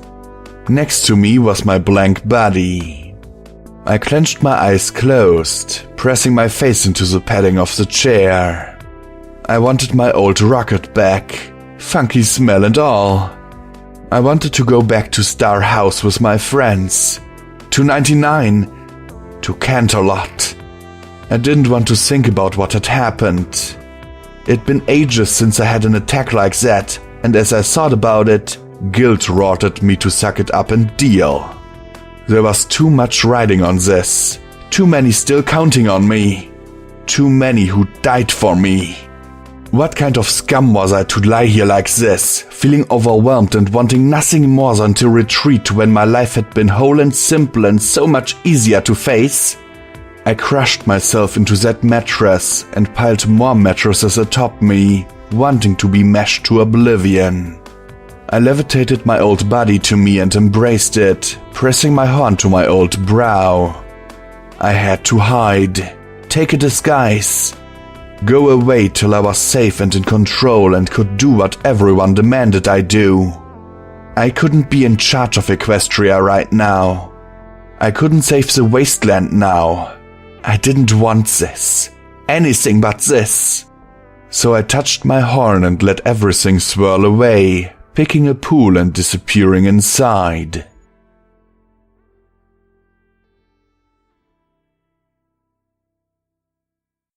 The defense was in shambles, but it persisted. The Rainbow Dash skyport had become a hot point. Brute pushed along the ground while winds whipped the defenders along the fortified walls. Overhead, the Tempest roared continuously as 3 raptors wheeled and banked. Their plasma cannons seemed woefully ineffective as they struggled to avoid 2 lesser vortices that the Tempest swung like lightning-clawed limbs. One of the 3 had suffered terribly, trailing smoke and limping away as the Tempest howled and flailed at the other 2. Wow, feels just like the old days. Rainbow Dash croaked as she landed in the middle of the skyport. She darted in, silent as a ghost as she made her way to the command center. But it was a wreck. Something had exploded in there, and I couldn't help but imagine a brute unicorn teleporting in with a bomb and out with golden blood.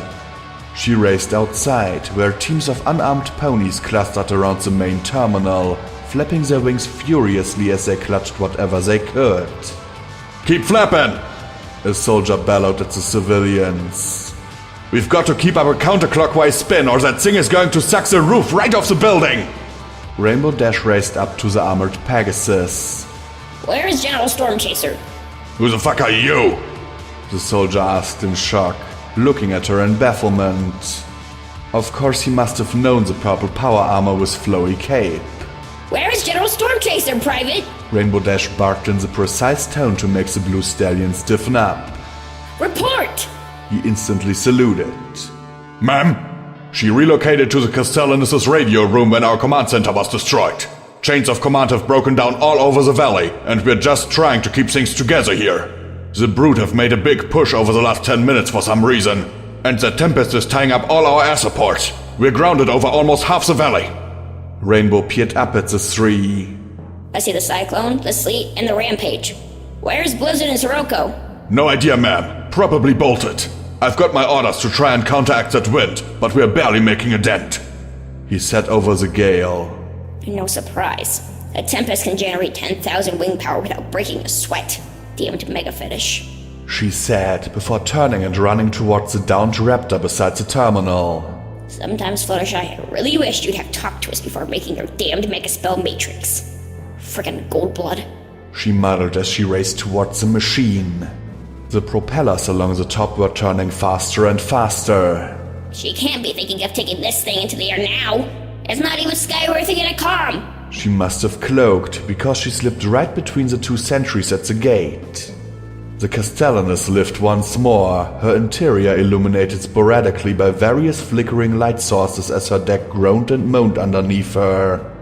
Pegasus engineers worked furiously to bang away at the mechanisms, while others were taking some boxes on and removing others. More than once, the guards and workers gave a double look, as if catching a glimpse of a ripple of cloaked cloak.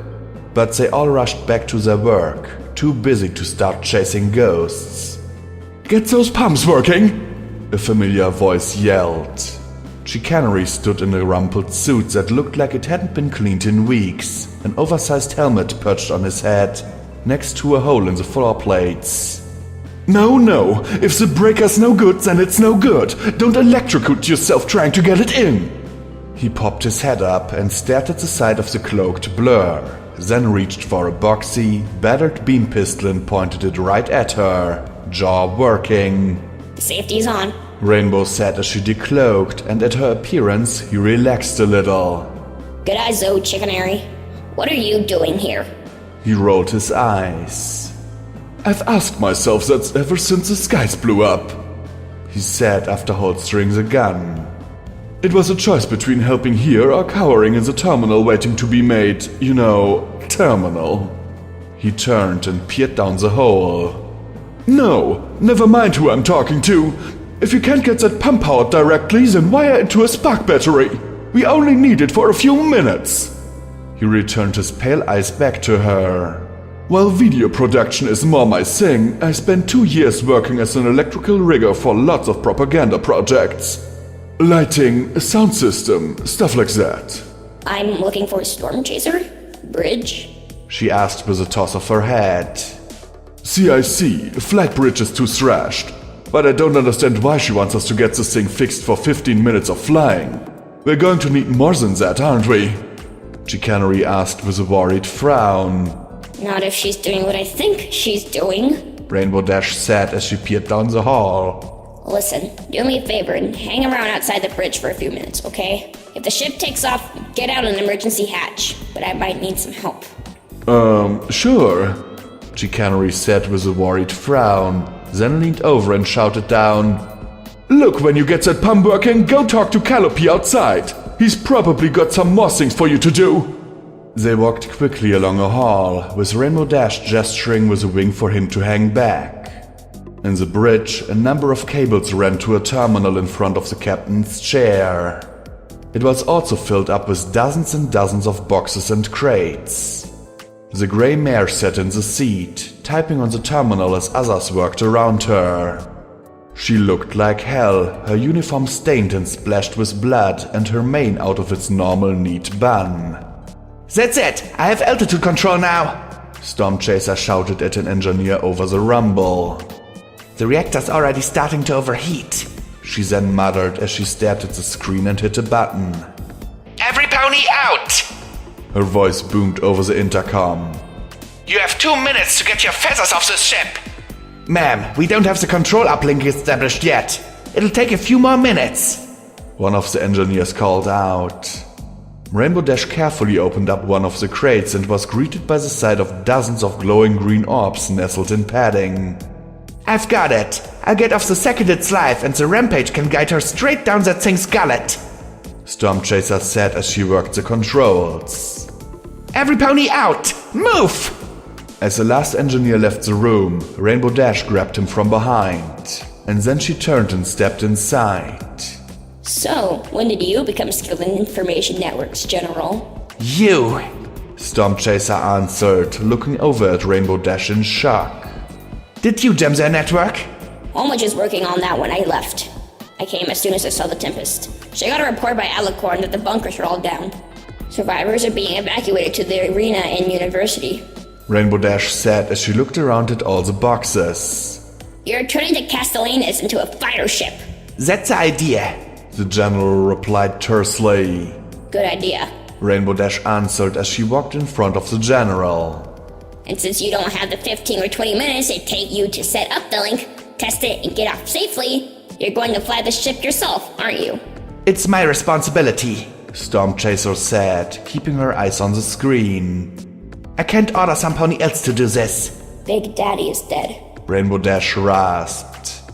The grey Pegasus lifted her head in alarm, staring at Rainbow. The Reapers who survived gave Homage the news. She slowly approached the mare. You're the only mayor with any strategic leadership experience left. You are not flying this mission. Stormchaser didn't look at her. I'm not sure my leadership is worth much anymore. I made a critical mistake and underestimated my enemy. We lost Goldenblood and the Tempest has pinned me down here. So your plan met the enemy and fell apart. He learned a few tricks with the unicorns, which he probably took from our alicorns and pulled out a trump card. I saw what you had those boys doing. If you had a half a dozen more raptors, you could probably take out the Tempest without sacrificing one too. You're doing what a general needs to do. Rainbow Dash replied. It's not good enough! Stormchaser cried out, tears on her cheeks. Don't you understand? Ever since I came to this damn place, I haven't been a good enough leader. Too many mistakes, too many things I allowed to get ahead of me. Ponies have died because I couldn't do what needed to be done. The Enclave failed. I failed. She shook her head, then bowed.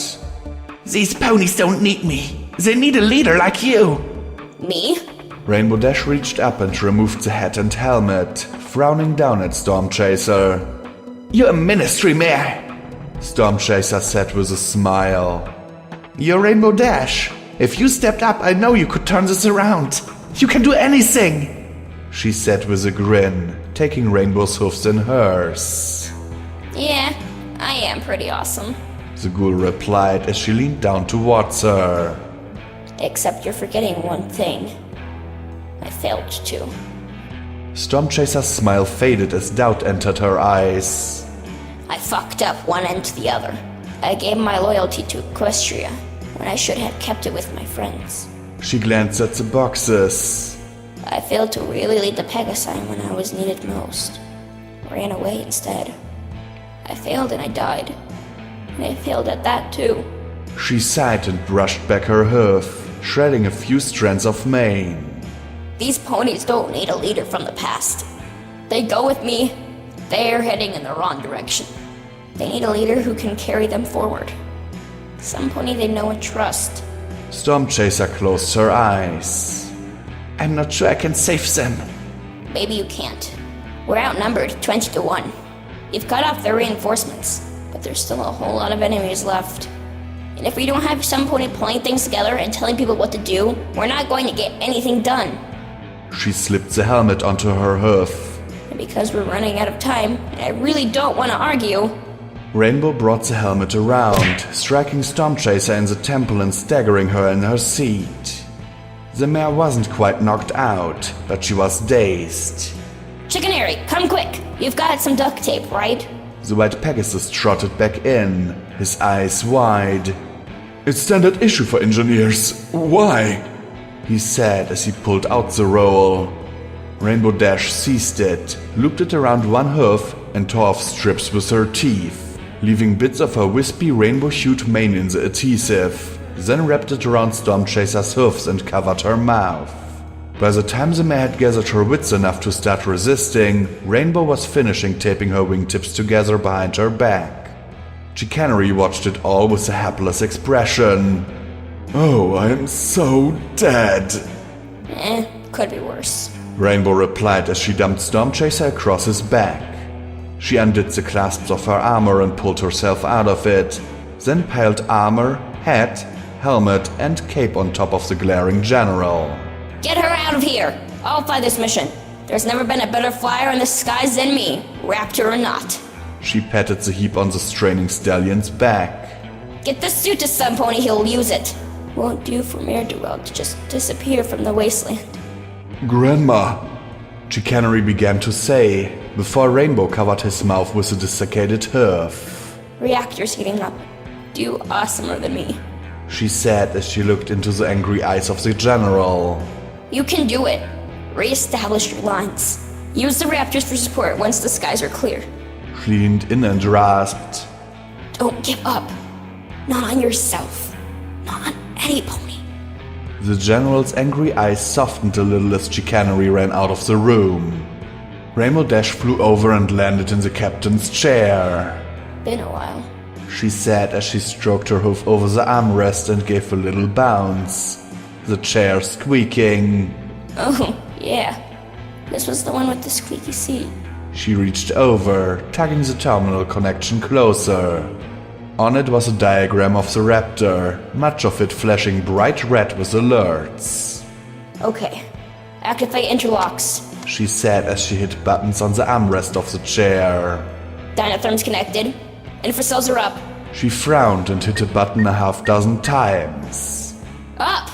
Get up, you damned infracells! Good. Then she pulled over a wheel set on the other arm. Mega thrusters are go! She said as she pushed a tiny knob to the top of its track. The entire ship began to rumble, and she grinned. Let's go, Castellanus! The raptor groaned and shrieked, lurching back and forth as it clawed for altitude. Come on! Up ship! On the front view screen, the wall around the skyport began to loom near, and Dash pulled back on the wheel hard. Get your flank in the air! She shouted as the Castellanus rose enough to just barely clear the top, making the defenders stationed there dive for cover as the keel skimmed over them. The ship immediately dropped into the midst of the brute besieging the skyport. Oh, horse apples! She shouted and twisted the wheel with her hoofs while her wings pushed buttons and knobs. Really wish I had time to brush up on this! She yelled as the Castellanus twisted sideways. Damn you! I know you got one last good flight in you, Castellanus! She hissed. The whole airship rumbled, the feed from the ventral cameras disappearing into static as the vessel grounded furrows through the attackers, the vibration nearly bucking Rainbow into the air as the seat squeaked wildly. Finally, the ship lurched back into the skies, the display for the keel flashing red. Well, good thing I'm not planning on landing. I think I left the landing gear locked in that one's ass. The Castellanus rumbled, the vibrating deck plates making the crates of arcane high explosives jostle ominously and shift slowly across the deck. In front of her, on the main screen, she watched as the Tempest raked its claws along one of the other raptors, the lightning blasting furrows along its armor, shearing off one of the propellers that whirled madly atop the vessel, and sending it soaring off into the wild blue yonder. Hang on, guys, I'm coming. Rainbow said as her mane fell out around her lap like snow. Figure it's about time I caught up with you girls. She murmured with a small smile. Come on, Dashy! Rainbow Dash said to herself in a ghoulish imitation of Pinky's voice. It'll be fun! We'll all have our own ministries! I'll be the Ministry of Parties! But Pinky, I'm already in air guard. She murmured in her normal voice as the ship rattled and hummed around her. Back in the squeaky imitation of her friend, she continued. But think about it, Dashy! You could be the Ministry of, flying? Or weather? Or just being awesome! You'll be the Ministry of Awesome and I'll be the Ministry of Fun, because I'm going to make sure every pony has so much fun! She slumped in her seat, closing her eyes. Wasn't as much fun as we thought, was it, Pinky? A tiny pink pony inside me wept as she shook her head. The ship howled as she looked up, the Tempest's enormous scowling face turning towards the new enemy. She jerked the wheel hard, her wings flipping the knobs and dials. Could really use a bridge crew right now! She shouted as the ship suddenly rolled to the side, the crackling claws sweeping past it with a noise like 1,000 buzzing hornets ripping the hull. A momentary weightlessness lifted her from the seat as she snapped the wheel forward, and the heavy crates of munitions thumped ominously. Should have been focused on the rest of you girls! Should have stopped Fluttershy from making those damned spouts! Should have pinned Pinky down till she got help! Should have made Twilight pull her head out of her research notes! She grunted as the Castellanus corkscrewed up past the face of the Tempest. Within its mouth was a single glowing star around which the gale whirled. All my fault! I was too busy fighting and having fun and not taking care of all of you! She shouted over the growing rumbles as the ship leveled out. She flipped a switch and shouted, This is the Castellanus! I don't know if you can hear me, but the Tempest tailsman is located inside the mouth. Take a shot while it's focused on me. Castellanus! The ship jerked as something exploded below decks, setting off an alarm and slamming Rainbow's head into the monitor. Black, Tar-like ichor dripped down between her brows as she focused at the screen, bringing the Castellanus' nose in line with the Tempest's mouth. Hold it together just a little longer, you glorious wolf bird. Hold it together. The ship seemed incapable of slowing as it rocketed towards the Tempest. The enormous sentient twister spread its swirling arms wide in preparation to rip the ship from the skies. I remember when you came off the lines.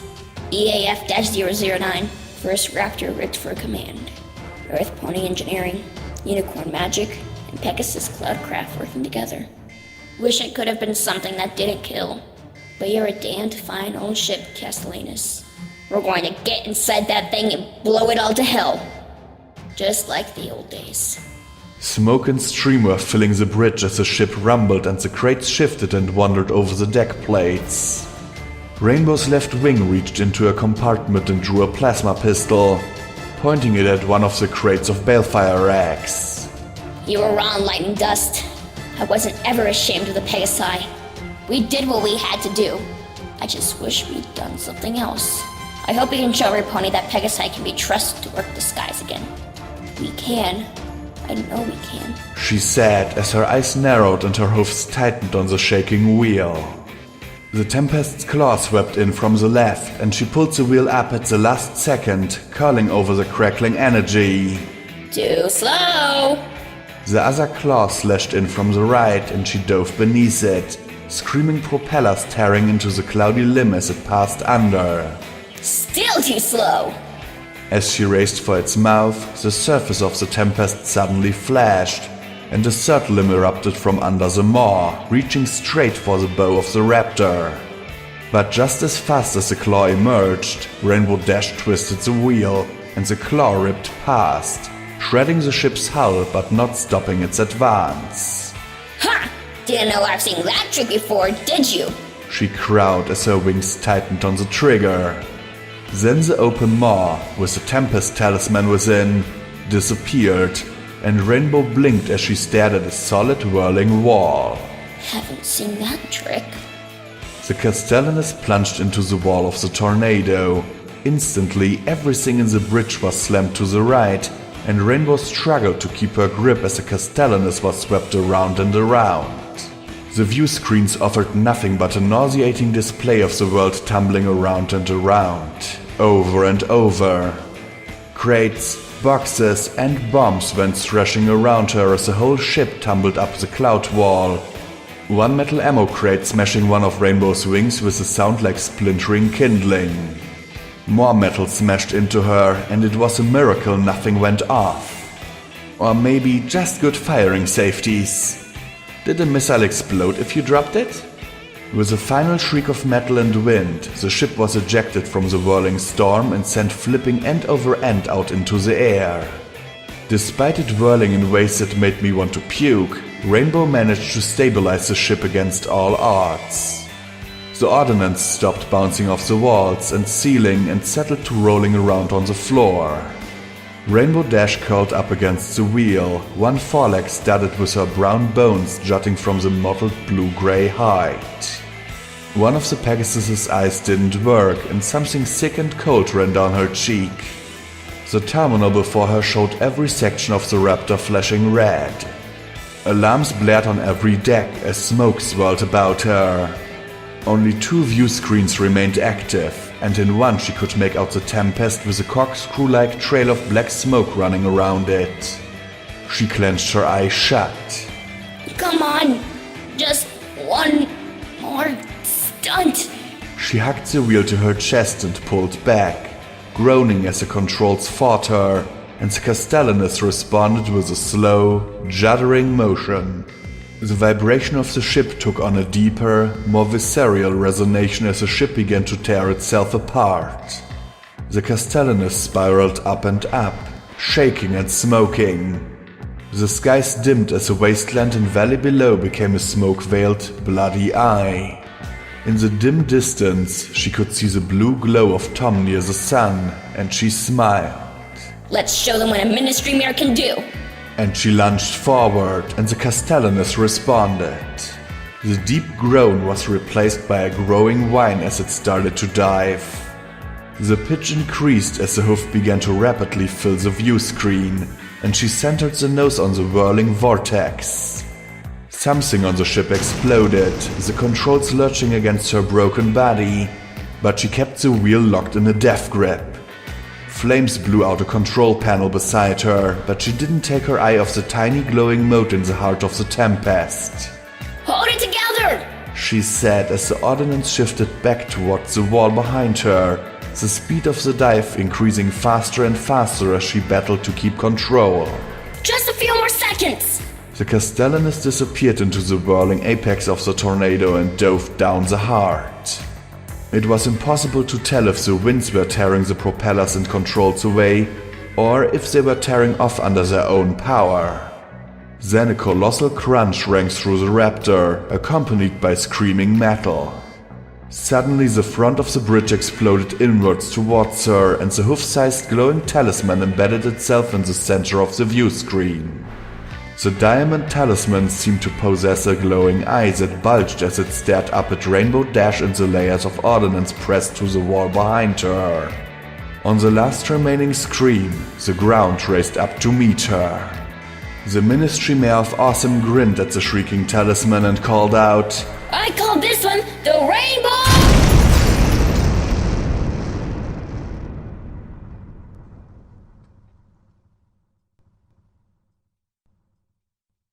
The pool in my blank's mind exploded in a rainbow-colored flash. She was gone, and in the back of my mind, 6 tiny speechless ponies held each other. A tiny pink pony and yellow Pegasus sobbing against each other, while 3 others comforted a tiny, stunned blue Pegasus. Then sad Pegasus cheered how awesome it was, and my brain got awkward. I did my best to shove them all out of my mind. Rainbow Dash had gone out as she'd wanted, helping others, saving Equestria. The only way it could have been better would have been if it'd been saving her friends. I smiled in a great, empty void. Thanks, Rainbow, I murmured. Going out like that wouldn't be half bad. I needed to know more. Did she kill the Tempest? I sought another mind that could give me some answers and slipped inside. Ow! Ow! Ow! Every step from this mare trotting through the familiar halls of Stable 99 elicited an ow, as steps of pain ran through her bandaged body. Come on, where are you? Crumpets muttered as she limped along the maintenance halls. How bloody hard is it to find a sodding great purple? She rounded a corner and spotted Psalm sitting at a table in Atmospheric Maintenance 3. In 3 months, no pony had cleared up the cards scattered around the table or the IOUs that were spotted with blood from when ponies had sheltered here from the crazy infected ponies. A few months hadn't erased the nightmare of 200 years. Turkey! She finished weakly.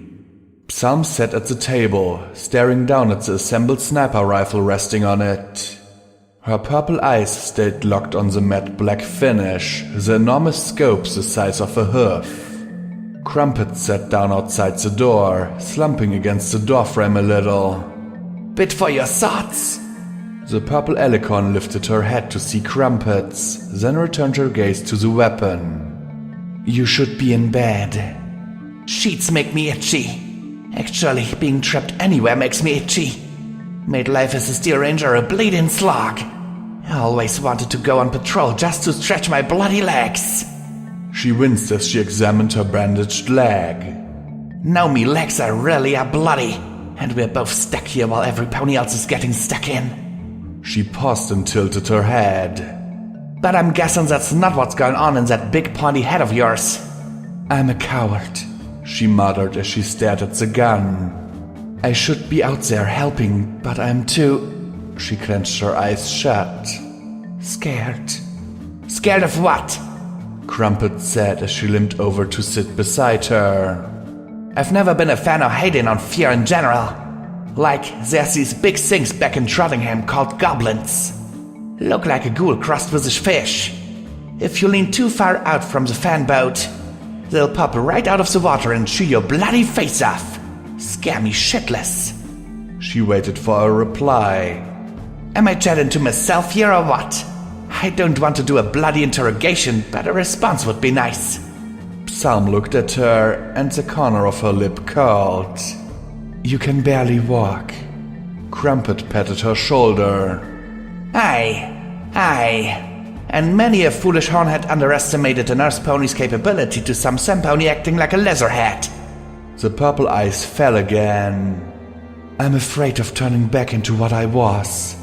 A murderer. She rubbed her face with a wing. I don't want to be that again. Crumpets frowned. You're still stuck on that rubbish? The Alicorn didn't answer for several long seconds. I don't know anymore. I'm not sure of anything. Once I was completely sure. So certain that I made horrible mistakes. Now I don't trust myself to do the right thing. She clenched her eyes shut, then hissed. I hate this gun.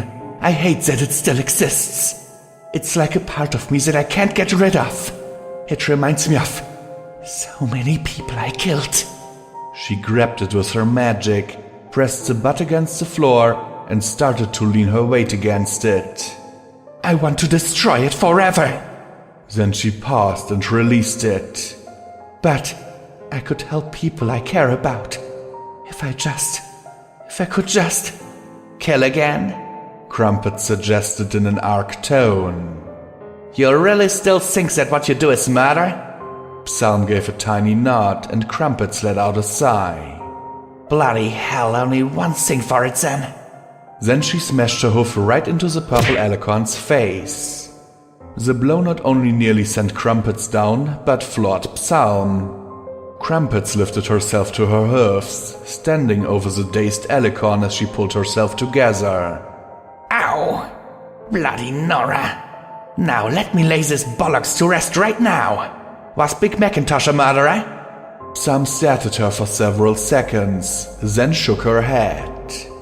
What about the rest of your squad way back when? A shorter wait, then another reluctant shake of her head. Is Blackjack a murderer? I was glad to see another tiny shake of her head. How about me? Now a frown of comprehension as she furrowed her brows. No, none of you were, she said as she glanced up at the bandaged mare. But you might have been, Crumpet said evenly. I don't know what you got up to with the OIA, but it doesn't sound like anything like what we do. Soldiers don't want to kill. Not good ones anyway. We do what we have to do, and sometimes that involves killing people trying to kill us. Crumpet stared down as Psalm closed her eyes, tears on her cheeks. That's not it though, is it? All this not wanting to be a murderer shite. That's not what's really bothering you. Psalm didn't answer and Crumpet sighed. It's him in it. That big sparkling moron. Psalm immediately lifted her head. He's not a moron. He's good and noble and gentle stallion and... She trailed off again, averting her eyes. He fancies you, you know? Crumpet said with a small smile. He's too good for me. I don't deserve... Ow! Psalm yelped as she was kicked by the bandaged mare. What was that for? Because it seems to be the only way to get through to ginormous pillocks like you two. Crumpets replied. Yeah, he's a good stallion and he likes you. Accept your good fortune and don't think about what you deserve, you big bloody turkey. He doesn't like me. He likes... her. Psalm murmured as she sat up. He likes Lecunai. And you're not her. I mean, she was a moaning misery like you, but she got off her ass and did something to help. Even still, he likes you too. You got that whole Alicorn mare of good breeding vibe going on that's right up his alley. And you can fight. And you care. That matters more to him than anything. Crumpet said as she jabbed Psalm's chest. What he likes is in here. And if it don't work out, at least you tried. Crumpets took a deep breath. But you definitely ain't worthy of I'm if you sit and sulk in here while he dies out there. Psalm stared at Penance for the longest time, then bowed her head. Luna wasn't able to forgive me before she died. Crumpets put her hoof on Psalm's mane. The only forgiveness you really need is from ponies who love you and yourself. So what do you say? Are you a soldier who is ready to help her friends, or an ex-murderer who cares about nothing else than hiding from her own conscience? Psalm regarded Crumpets and then gave a little smile. Okay. Crumpets grinned. Are you sure? 'Cause I could give you another lump or two. Psalm blinked and rapidly shook her head. I really wouldn't mind. Now Psalm gave Crumpets a somewhat annoyed glare back. That's the ticket. Now let's get out of here. The Alicorn barked. But you're wounded. You need to stay here until they can heal you some more. The next batch of potions should be ready in a day or two. Back that. If that nurse offers to give me one more oral physical, I'm going to scream. I don't mind the attention, but not in the middle of the medical bay, she said, her cheeks burning. Besides, rangers don't hang out in medical when there's a fight going on. Where should we go? Psalm said. The rally point was Megamart, Crumpets replied. Let's go. They should have a healing potion or 5 there too. Shouldn't we get your power armor? No. If we get anywhere near medical, I just know Nurse Sexual Healing will try and give me a sponge bath. With her tongue. In front of every pony. She gave a little shudder. And she wasn't even a stable 99 survivor. I think there's just some kind of perverted aura to this place or something. Sam smiled and pulled Crumpets close, lifted Penance and slipped it under her wing, and then teleported straight into hell. The roof overhead was mostly gone, with just a thin ring of rooftop along the edges. Steel Rangers and Reapers were perched on it and firing down at the assaulting brood outside. The rows of formerly orderly stacked scrap were now filled with wounded ponies. Pegasi, grounded by the absolute fury of gunfire saturating the air, remained perched out of harm's way. A gaunt old stallion walked along the rows with 3 more unicorns and a half-dozen Earth pony medics applying healing spells and helping with the injured. In the middle of the store, now on the ground, surrounded by walls of sandbags and firing in high arcs over the walls, gun boomed again and again, the noise barely blunted by the makeshift bunker. Oh, bugger me! Crumpets murmured in shock. I didn't know it was this bad. Then she hobbled up to the old unicorn medic. I need healing, now! They all need healing, young missy. You'll have to wait your... He was cut off as she grabbed him by the head and glared into his eyes. I think I can squeeze out a little more healing magic before my horn pops off. Hold still. As the cool magic washed through Crumpet's wounds, Psalm went through the wounded and collected ammunition and a few more weapons. Where's Star Paladin Strong? Crumpet started to ask. Then a wall of Megamart exploded and collapsed, screams and gunshots ringing out as brutes started to push in. Never mind. Fall back! A familiar voice bellowed over the fury. The innocents are already evacuated! Fall back to the arena! I'll buy you time! In the breach in the wall, a huge stallion rose up, fighting the brute with shattering blows of his armored hoofs. Crumpets rushed to Psalm. Army, quick! She snapped. Hold still, the Alicorn instructed, lifting her in a magic field, and then she wrapped Crumpets in combat armor and strapped up a battle saddle with a single scooped Max pony rifle. I hope this will do. I didn't have a chance to ask your preference. It's fine. Let's hurry before the idiot is overwhelmed.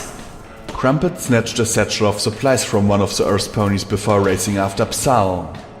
As Megamart started to evacuate, the two joined a faltering defense. Any pony who could carry things was hauling wounded and supplies out, some Earth ponies all but covered in ammo boxes and weapons. The 4 ghouls crewing gun kicked out the sandbags and depressed the barrel as brute began to appear on the tops of walls. The artillery roared, and the brute disappeared as swiftly as they appeared, along with almost half the remaining wall. As they raced towards the breach, the mares cut down any cyber zebra that climbed into view or unicorn that flashed into being around them. Psalm moved like a ballet dancer, swinging the rifle from one brute to the next, the bullets tearing through eye sockets and out the back of skulls. And when one bullet didn't work, a second one would take the other eye. Please forgive me for being afraid. Psalm murmured between every shot. Please forgive me for being late. Forgive me for the blood on my hoofs. Forgive me for being me. You have issues. You two are really made for each other. Crumpets muttered as she fired off round after round in Psalm's wake, protecting the Alicorn's flank as they rushed towards the huge muscle-bound stallion. Half his armor had been blown from his magnificent marbled frame, but still he fought on, struggling against the horde. One stomp lobbed a rock into the air, and he kicked it with the force of a grenade right into a clump of cyber ponies. A brute unicorn appeared behind him, razor-sharp blade ready to tear out his spine, only for him to stomp a shockwave that erupted under the unicorn and knocked it straight into the air with the hoof-shaped spur of rock under it. Then he hooked a foreleg around the spur, ripped it from the ground, and flung it into the face of another brute who was taking a beat on him. His magnificent body, even glazed in sweat and blood from a dozen scrapes, seemed to sparkle in the midst of the carnage. Psalm rushed towards him. He spotted her, and his eyes were dragged away from his enemy as he gazed at her. They widened and softened as for a moment the battle was no more, and he stretched a hoof towards her. Then his body jerked as a half-dozen bullets tore into him. Psalm stared, frozen in place as he staggered, more rounds biting into him as he reeled back and then crumpled. His magnificent body no longer sparkled as it collapsed atop the mountain the breach. Damn it, fucking damn it! Crumpets shouted as she rushed forward with Psalm. They reached him, and through the breach they could see dozens, hundreds, perhaps thousands of brute moving towards the evacuating building. Stronghoof looked up at the pair of them, his mustache speckled in blood. My love, he murmured over the chaos before he went limp. Some stared for what felt like an eternity, bullets whipping past them, catching her mane blowing in the wind and snatching feathers from her wings, but miraculously missing her body. Then she turned towards the gap and let loose a howl that echoed from one corner of the battlefield to the other. No! Penance rose up on her left, and on her right she lifted a weapon from a fallen defender. She shook the mortar dust off the tool, a few small pebbles that had lodged in it clattering to the ground, and pulled the trigger. The motor whirred for a moment, and then the minigun began to sing. Its tongue of flame reached out and sent a line of burning metal death at the approaching brute while Penance cracked again and again. One unicorn attempted to teleport behind Psalm, but she seized the mare, blade and all, and hauled her in front of herself. A bullet blasted the cyber unicorn's brains out, and her body caught some of the rounds that put in at Psalm. The Alicorn made no attempt at summoning a shield bubble, ignoring the bullets that got through to hit her. When the minigun ran dry, she drew 2 more rifles from her collection and continued to fire. Her magical focus and accuracy staggered the enemy as she protected herself with the mangled corpse until it was too shredded to do more than spatter her with blood. Crumpets, meanwhile, tore pressure bandages from the satchel and pressed them to Stronghoof's wounds. Mental, both of you! Bloody sodden lizard-brained mental! She shouted. You're perfect for each other! Psalm didn't seem to register the words as she yanked over another brute body for a shield and cycled its gun into her floating collection. Then began building a wall of gore when the individual reinforced corpses were no good at protecting her. A unicorn attempted another teleport, this one with 4 frag grenades in tow. The stems were pulled, but Psalm grabbed the brute in her hoofs, magically clustered the grenades together, and shoved the unicorn and grenades against the wall, the former covering the latter. The explosion showered her in gore and metal, but she hardly broke stride as she returned to slaughtering any who approached the gap, the Alicorn awash in the blood of her foes. Crumpets finished packing off Stronghoof's injuries and getting a healing potion inside him, but that was all the satchel held. Okay, he's dead. She was interrupted by a hoof-shattering boom as gun exploded. The brute weren't just trying to break through here anymore. While Psalm and Crumpets had been busy, 3 other holes had been blown in Megamark's walls, and they didn't have the Alicorn defending them. We've got to get out of here!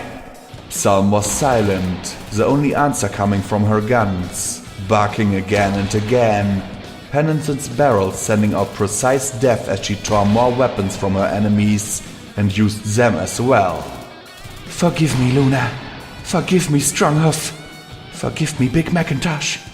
She muttered over and over again, in a trance, her eyes not even focused on the enemy before her as she slew them, her face streaked with tears as she repeated the words over and over again. Bullets bit into her from both directions now as the brute who had breached the walls swarmed in behind her. Crumpets, hit once or twice by errant shots, pulled herself in front of Psalm and shouted in her face. Evac! We need to evac now! Now, you sudden dodo! She struck Psalm in the face again, but the Alicorn didn't stop fighting. Damn it! Are you a soldier or a murderer? Soldiers obey orders to pull back! She screamed in Psalm's face. Then a bullet thudded right into Crumpet's spine. Her entire body went numb as she slumped down Psalm's front. At last, the purple Alicorn glanced down at the 2 ponies at her feet.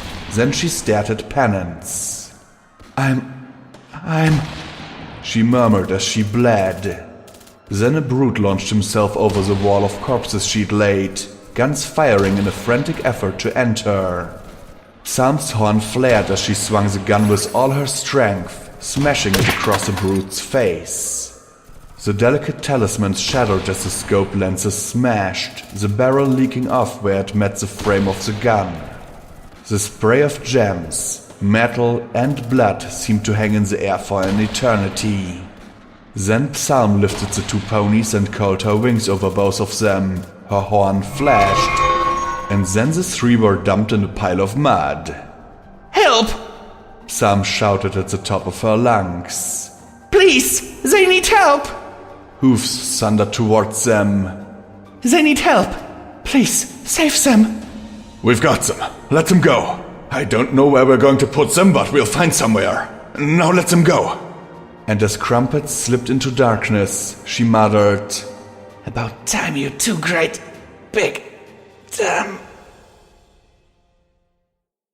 This pool didn't wink out so much as fade away as I emerged from it. I'd gone on a rampage similar to hers and come back. I could only hope that when I met Psalm again, she'd be at peace with her decision. And another wonderful, unique, named weapon ruined. Why couldn't ponies take care of? A tiny orange pony stared flatly at me at my sword. Okay, so I might have ruined a gun or 2. 3, 4... Okay. Of course, as a tiny purple unicorn pointed out, Psalm had ruined hers on purpose. Stupid smug brain ponies who caught me on my shit. I studied the remaining glowing pools. There were maybe 2 dozen or so, minus 1 as it winked out before my eyes. My mind was getting dimmer by the second. Okay, not helping. I moved to the next and slipped my mind inside. I almost wished I hadn't. Chapel was dying. Again.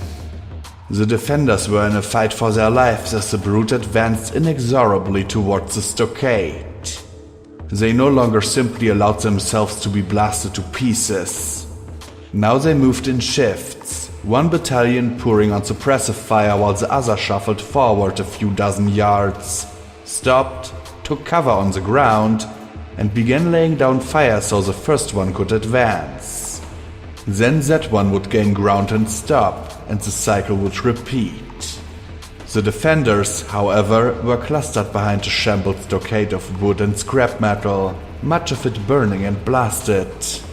The defenders who weren't shooting were screaming for ammo, screaming for help, just plain screaming. Flames now flickered over the rooftops of the proud homes that had risen recently, filling the air with smoke as fire greedily consumed all the progress that Scotch tape had authored. The toilets she had been so proud of now blazed like a pyre, collapsing slowly in on themselves. The post office roared, ablaze as the pre-war structure finally succumbed to the fate it had evaded 2 centuries prior. The refugee camp beside the river was a mass of panicked people with nowhere left to flee, and so now they fled to the last mad refuge before them, the gates of the core. And in the midst of it all, Charity wept. They were bitter tears, slow to shed. Charity never gave anything for free if she could help it, and so she gritted her teeth and focused on the clipboards in front of her as colts and fillies raced to her. I need 4 heels and eggs, one of the colts shouted. Take 2 boxes of each from the red cachet. Tell them to stretch them out, she said, pointing at some boxes. The colt nodded, the oversized combat helmet on his head wobbling, then rushed to the boxes, tossed 2 on his rump, and raced off. She pulled a pencil out from behind her ear, flipped to a page on the red clipboard, and made 2 tiny tally marks next to an icon of a Medex syringe and a purple vial. I have 6 who need 308s, one of the fillies yelled. She flipped through the clipboards. Take 2 ammo boxes from the green pile, she yelled, flipping to another sheet and making another note. The gray filly raced to the crates and a minute later shouted, There are no 308s! Charity looked down at the list, then over at her. There should be at least 20! Well, there's not! She yelled back. Charity raced to the stack, her eyes scanning the ammo boxes. She picked up a box between her hoofs, gave it a shake, and tossed it aside. Damn! 5 more. Damn! She threw empty ammo crates over her shoulder, setting aside a few that were still full of bullets. Most of the pile, though, was of empty ammo boxes. Damn it! Who's been taking the 308s? She screamed out into the roaring battle. There's supposed to be a fucking system! What do you want me to do about it? The filly asked, wide-eyed. She turned to the stacks, glaring at the boxes of ammo with numbers squiggled on them in chalk. We still have 5.56 mils, right? Grab 6 varmint rifles and 2 boxes of 5.56 and get it back to them. Varmint rifles? She asked, as if she hadn't heard her right. It's that or friggin' throwing our turds at them! Now get moving before I dock your hazard pay! She barked, shoving her towards the boxes of arms as she scribbled on a clipboard levitated in front of her with a pencil in her mouth. A second later, there was a loud pop, and the clipboard, its center suddenly bulging towards her, flew into her face and snapped her nose. She bit her pencil in half from the blow and fell back, holding her bleeding muzzle with her eyes clenched shut in pain. When she opened them, the boxes of arms and ammunition were splinters, and all that remained of the filly was a bloody lump a few feet away from the crater where they'd been. The other folds who were waiting for supplies had scattered out of sight in the smoke. Charity shook as she sat there, staring at the smoldering hole. Her whole body tingled as if it'd been electrocuted. Beside her, the clipboard rested face down, a smoking chunk of shrapnel embedded in its back. As the shock faded, she became aware of other stinging grains embedded in her hide, dripping blood as she struggled to speak. Stupid! Stupid! She said, her voice tightening, and then she pointed a hoof at the bloody lump. There's a fine for dying, you moron! You! She sat down, lifting her head as tears streaked down her bloody cheeks, the taste of copper in her mouth. It was coming apart. The defense, her business, her home, her future. She'd been clever. She'd been careful. She'd taken care of her people, invested in infrastructure, was planning on diversifying with the increased trade. In 5 years, she'd buy out the Finders completely. In 20, she'd be setting up armed shops where wastelanders could buy arms, food, medicine, and a safe place to rest. I was supposed to be a damn success! She shouted, then coughed and choked on the blood. Then she was slammed on her face as the stallion trampled her. He started grabbing ammo boxes and stuffing them into his saddlebags. Hey, what the fuck do you think you're... She started to shout before he kicked her in the face, flooring her. As she lay on her side, clutching her face, he rushed off, but he wasn't the last. More ponies were grabbing what remained in the stores and running off. What are you doing? She asked sickly as she grabbed at the adults, taking everything they could, only to be shoved away again and again. She drew her 5.56 pistol, but before she could fire, there was another blow to her head, and then someone bit down on her gun and snatched it away too. Sam! I'm such a... She muttered weakly as she turned and looked at the stockade. But the stockade seemed barely defended at all anymore. With all the obscuring smoke in the air, it appeared only a few dozen folds remained, firing what they could and scrounging for ammo among the fallen, coming to each other for aid. Oh dear, croaked a voice as the dry, taut teal Pegasus ghoul trotted to her. This won't do at all. I should call the Royal Guard. Beating up a filly. Have they no shame? Harpika drew out a discolored teal handkerchief and began to clean Charity's muzzle. There. Once you're cleaned up, we'll see Master Vanity. He's quite nice, and we'll see to it that your parents are notified. Charity glared up at her, tears now trickling from her eyes. Then she gritted her teeth, hissing as she suppressed the urge to snap at the poor deluded ghoul. Behind the teal ghoul, Charity could see ponies streaming over the bridge and into the core, racing for the only protection that remained. Then she bowed her head. You should take your kids up to the mountains, Miss Harpika. Show them the reservoir. Be sure they'd enjoy it. Oh, I couldn't do that, darling. You need help, she said as her filmy eyes turned towards the advancing brood. You know, I think these fellows are up to no good. Someone really should tell them to behave. Please, Miss Harpika, go. I'm sure the guards will be here soon. I know your folks probably would love a trip to the lake after being cooped up for so long. Charity said with a crooked smile. Well, if you're sure. She stomped her hoof. Children! She turned back, her eyes focused on Charity, and a look of growing horror covered her face. Oh no, this is the real one, isn't it? I'm sorry. I just wanted you to go, please. Charity bowed her head and wept. No charge. Just go. Shh. She kissed Charity's brow with leathery lips. It's all right.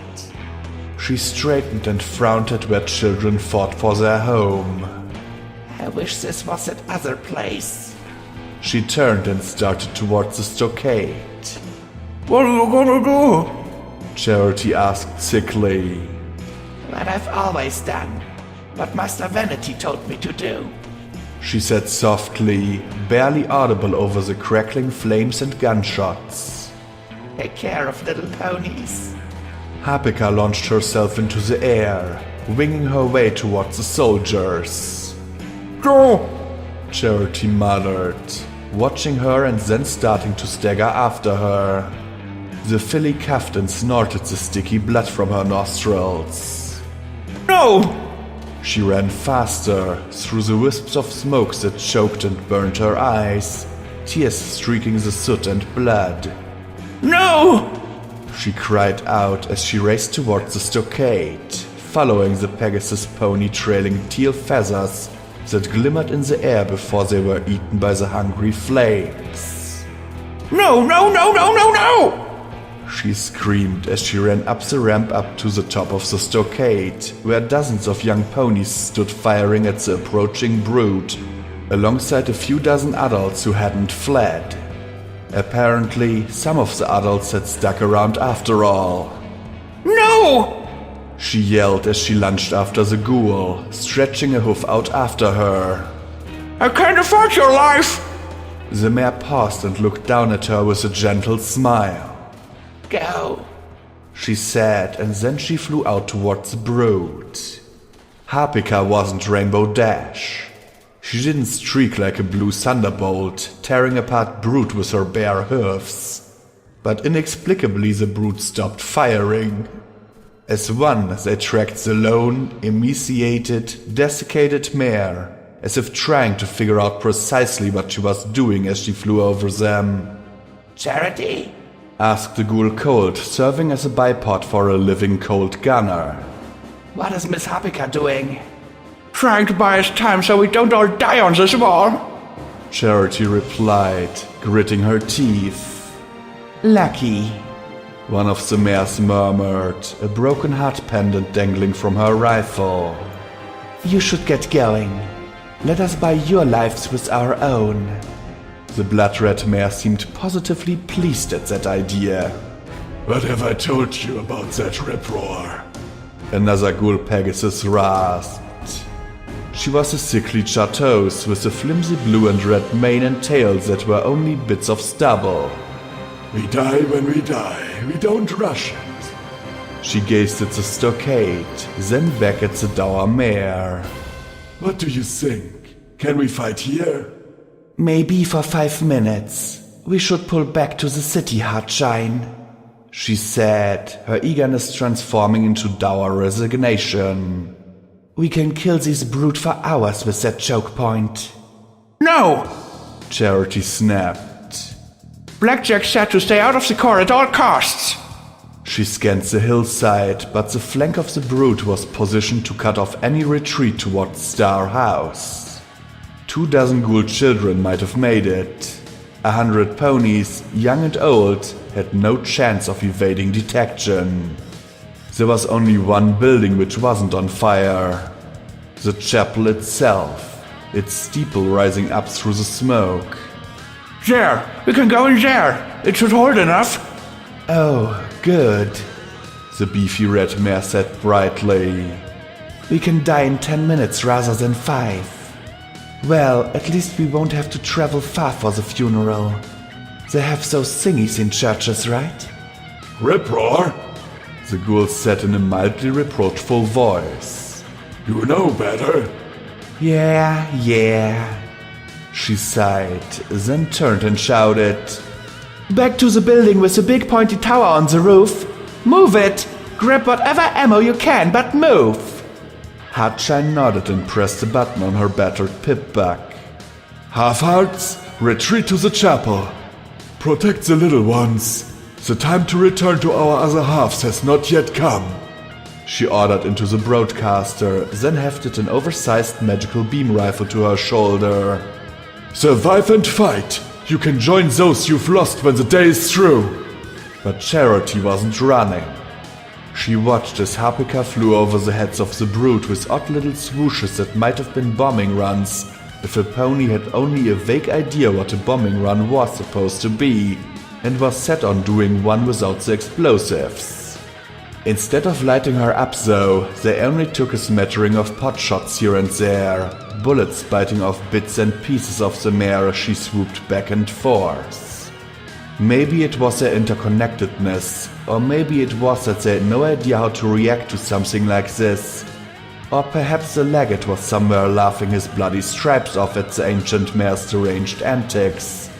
But whatever the reason, she bought priceless seconds for the young ponies and half-hearts to pull back from the wall. We've got to go, a gruff filly's voice said from behind. She opened her mouth to protest, and the powerful half-dragon Precious slipped out of the smoke, heaved Charity onto her back, and ran for the chapel. No, damn it! Go back! I can't pay her back for this if she's dead! Charity yelled as a dragon filly wrapped her long, scaly tail around Charity's neck to keep her from leaping off. Let me go! I fucking hate owing ponies! Then the brute must have registered what was happening on the wall, because there was a great crackle and Harpika was simply gone. Dusty tatters, bone chips, and feathers drifted on the smoke as the brute poured after the retreating defenders. Unicorns blinked into place between Precious and the chapel, each with their silver blades and an accompanying trio of gun-wielding brute. The dragon filly opened her mouth wide and spewed out a torrent of jade-green flame without even breaking stride. Bullets glanced off her scales, but one blade opened a shallow wound from shoulder to haunch. Precious whirled, her prehensile tail keeping Charity on her far side as she breathed another incinerating gout of fire. Still, she had only one mouth and had Charity to protect, and the unicorns were teleporting to flank the dragon filly. A bullet caught Precious in the knee, and both Precious and Charity fell to the ground, smoke swirling around them. Then it cleared, and a trio of brute aimed their assault carbines at Charity's face. Charity stared up, the back of her mind running a tally of all the debts she owed and was owed, despite the danger surrounding them, and finding her uncomfortably short at this moment. Even as she drew her .22 pistol, she knew it was futile. Still, these bastards couldn't afford her submission. Then the air behind the brute shimmered as four-legged things pounced. Jaws closed on the backs of necks, and augmented spines were ripped from the flesh they supported as cybernetic canines materialized from the haze of war.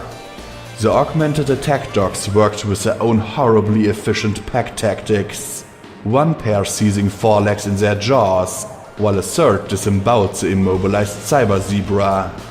As soon as they'd butchered one, they disappeared back into the smoke with shimmers of their cloaking talismans. What's going... Charity began when a shadow loomed in the smoke, and then the veil parted to reveal a massive black-armored canine. Arn? The blood-smeared cyborg leaned down and sniffed at the filly. Okay, please don't eat us. Precious let out a long, threatening growl of pain. Don't. Charity cautioned her. I think they're, on our side. The large canine wagged her tail and let out a metallic shuffling noise. Can you carry her? She pointed through the choking smoke to where the chapel's spire poked up into view. Take her there. The dog gave a whine but wagged her tail again. I can walk, Precious said, trying to take a step and collapsing. The canine scooped up Precious almost as neatly and easily as Precious had carried Charity. This is ridiculous. We're only buying ourselves a few minutes at the most. Might as well have died at the wall. Less running. Shut up and let her save you. I'll be right behind you, Charity said. The canine leapt off in the direction of the chapel. Charity rose and took one look back at the home she'd made as it blazed. The numbers in the ledger in her head shifted. She was still in the red, but at least it was a little less than a few seconds ago. Now, if she could only get some last-second improvised save like Blackjack managed when her rump was in the fire. Then the brute appeared, striding confidently out from the smoke all around them. Dozens. Hundreds. They walked amidst the burning buildings like a legion of shadows. Precious had been right. Running was just delaying the inevitable, but what else could she do? Harpika had bought them all a few invaluable moments. How much time could one filly buy? And what would it be worth to all those who had taken refuge in the chapel? Maybe that finally put her in the black? Hey you! All of you! Charity bellowed at the approaching brute. You, the Crusaders and associated inhabitants of the community, damages for bodily, material, and emotional harm. I'm going to sue the stripes off your asses! The brute didn't fire, though there were more than enough guns on her to turn her to red foam. You hear me? I'm gonna sue you so hard your grandchildren are gonna need a mortgage to buy a box of a Bronco detergent! She slumped a little and muttered, Damn it! How does blackjack make it look so easy? As one, the brute suddenly halted, the red glow in their eyes matched by the searing glare of chapel burning around them. Then they did something truly monstrous. They laughed. 1,000 armed zebras laughing in perfect unison. Shoot, little girl! One brute said. Run along! Another continued in an identical tone. Tell the others to flee! A third murmured as they all grinned at her. Back to their fortress. Their sanctuary. Their only hope. Charity gaped at them all. You want us in the core? Oh yes. A number of them said as one. We need more children. Children always worked wonders for me when prompting powerful fools to action. It's so very hard not to eliminate you all, but time is pressing, so go. One said with an imperious gesture at the city. It won't be long now. Charity licked her lips but didn't take her eyes off the soldiers as the ground began to vibrate under her hoofs. I'd rather die. The smiles disappeared just as simultaneously as they had spoken. So be it, they said as 100 guns focused on her at once. But the shaking was increasing, accompanied by a growing rumble. Charity peered around, asking in alarm, What the hell's going on? What are you doing? But whatever it was, they didn't seem to have a clue either. The brute looked around the smoky battlefield as the rumbling and screeching reached a fever pitch, then suddenly cut off. From behind Charity came a thump and a hiss of air that blasted away the smoke around the filly. Suddenly, the guns weren't on her but on something else. Something big. And from the gaping expression on their faces, something unpleasant. She turned, expecting to see a giant dragon or something. What she beheld was 2 words written in bright red paint. Megadeus. The immense black and white tank had clearly been battered something terrible, with numerous holes punched in the armor. Had something taken out his repair talisman with a lucky shot? She took one look at the cannons and machine gun turrets pointing over her and hit the dirt, clutching her hoofs over her ears. Then Deus roared. The cannons made entire ranks of brutes simply vanish in a cloud of metal, bone, and blood. The machine guns tore into the assembled cyber zebras like great, immense scythes. The brute tried to scatter, but whatever cover remained was on fire, and Deus wasn't about to let them get away. While the brute around them flew apart into red mist, a small hatch in the bottom opened up, and the speakers cracked and boomed. Cunt! Charity wasted no time, pulling herself into the war machine. Smoke swirled inside the cabin, but not as bad as outside.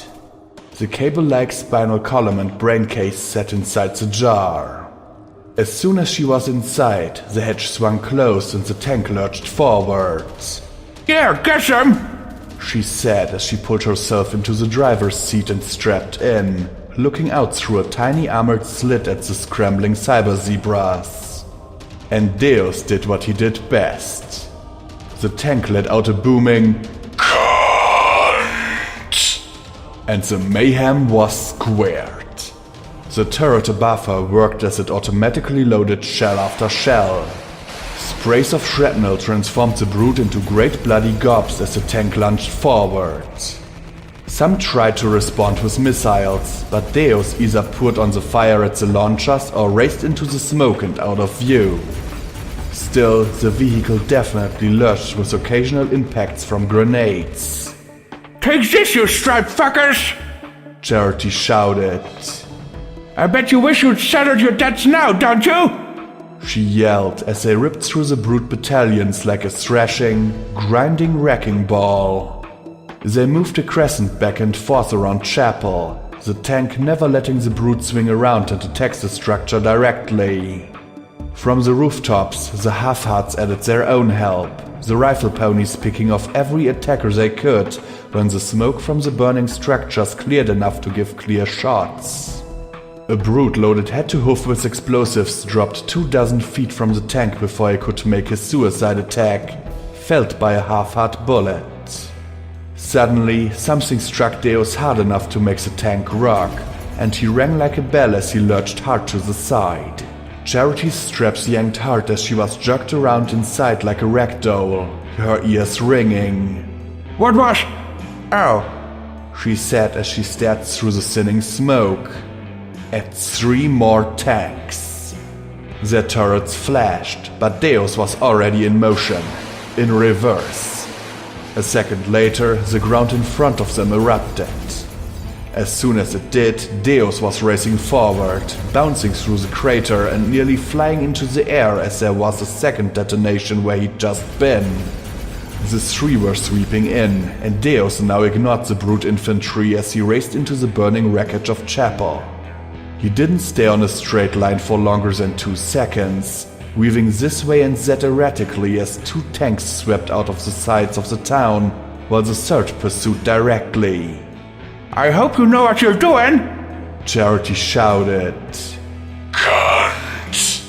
Deus replied tersely as he looped around the blazing post office and suddenly turned around sharply. Then his superchargers roared as the treads ripped up the ground, the tank charging the wall of the post office. Wait, that's my... Charity began, but Deus was already rolling up the crumbling walls and onto the collapsing roof. The air suddenly becoming blazing hot as he rolled right through the inferno, smoke drifting through the holes in his armor. He didn't stay there though. As the already weakened roof collapsed under his weight, he rode the flaming wave, right into the side of the pursuing tank. His barrels were nearly touching the joint between the turret and hull of the enemy tank. His cannons boomed, and Deus was thrown back into the rubble of the post office as the tank exploded into flame, turret flipping end over end into the air. As the air in the cabin became unbearably hot, he tore off the blazing ruin and past the burning hulk. Through a tiny, grainy monitor, Charity could see a cloak of soot and embers being drawn along behind him. Yeah! Charity shouted. You can do this! You're going to get free washing and buffing at Chapel for life! Deus let out a happy growl, even as he was being shelled by the pair of tanks that hadn't pursued him into the flaming settlement. The other tanks were spreading out, trying to position themselves so Deus' mad weaving couldn't evade their fire. He jerked and swerved like a spasmodic wagon driver having an epileptic attack, and yet he was able to precisely tie together his shots, so that each blast went true. Each shot tore holes in their armor, yet seconds later their repair talismans were bending the armor plating back into shape. An angry growl filled the cabin. Only a perfect hit to their repair talismans would let him finish them off. Well, that or killing the brute driving the damned thing. Charity just hung on for the ride. You've got to get closer! She shouted over the roaring engine and the screeching treads. Deus growled in agreement, twisting to the side and diving at the stockade. He smashed through the burning barrier, racing along the blazing structure as impacts from the far side sent steel and embers fountaining around him. A skywagon in his way was rammed, followed by a metallic chewing sound. Then he made a tight loop, blasting out a section of wagon and racing out over it with a resounding clang that nearly snapped Charity's shoulders. They were out much closer to the second tank, maybe only a few dozen yards. Its turret whipped around as Deus tracked his to it. In 3 horrifying seconds, the 2 twin-barreled tanks ripped into each other with brutal force. Charity's ears screamed with piercing tinnitus. The filly partially deafened and concussed as the fury of the exchange tore into the battling war machines. And just like that it was over. The Zebra tank was a burning lump of metal, and Deus's turret had been torn clean off. Charity looked numbly at the jagged hole where the turret had once been, at the blue sky hazed by red-lit smoke. Can you repair that yourself? Deus's engine let out an annoyed growl. Don't worry, she murmured as the smoke cleared. I can cover it. Make a payment plan for service rendered. Deus gave a sort of mechanical chuckle as he turned, orienting his hull towards the remaining tank. That tank wasn't moving on Deus. It was heading straight towards the chapel. They're either going to push us into the core or kill us. Charity groaned as she wiped her muzzle, blood smearing her hoof. Why? Why do they want to do that? Deus just sat there and let out a single, low motor growl that I imagined as, I don't know. The remaining tank could have blown the chapel apart with its cannons, but instead it languidly strafed the front of the structure with its machine guns. The half-hearts and crusaders weren't running though. They opened fire from the windows and rooftops whenever there was an opening. Suddenly, the escape hatch in the cabin floor popped open and the motor gave a more urgent growl. What? Charity asked. I don't understand. Then the cabin speaker crackled with Deus's deep, synthetic voice. It sounded as if he were tearing off one of his own limbs just to say that simple word.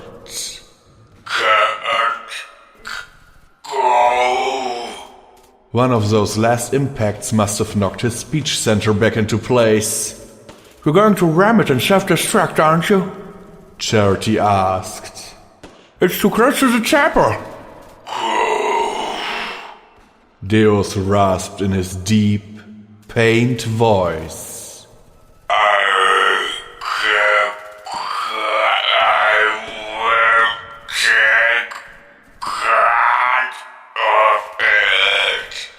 Charity stared at the speaker, then at the brain inside the cracked jar. The brain case lay slumped against the side of the container, knocked loose in that last exchange. Deus begged. Why? Charity asked. We're all going to die anyway. Deus replied.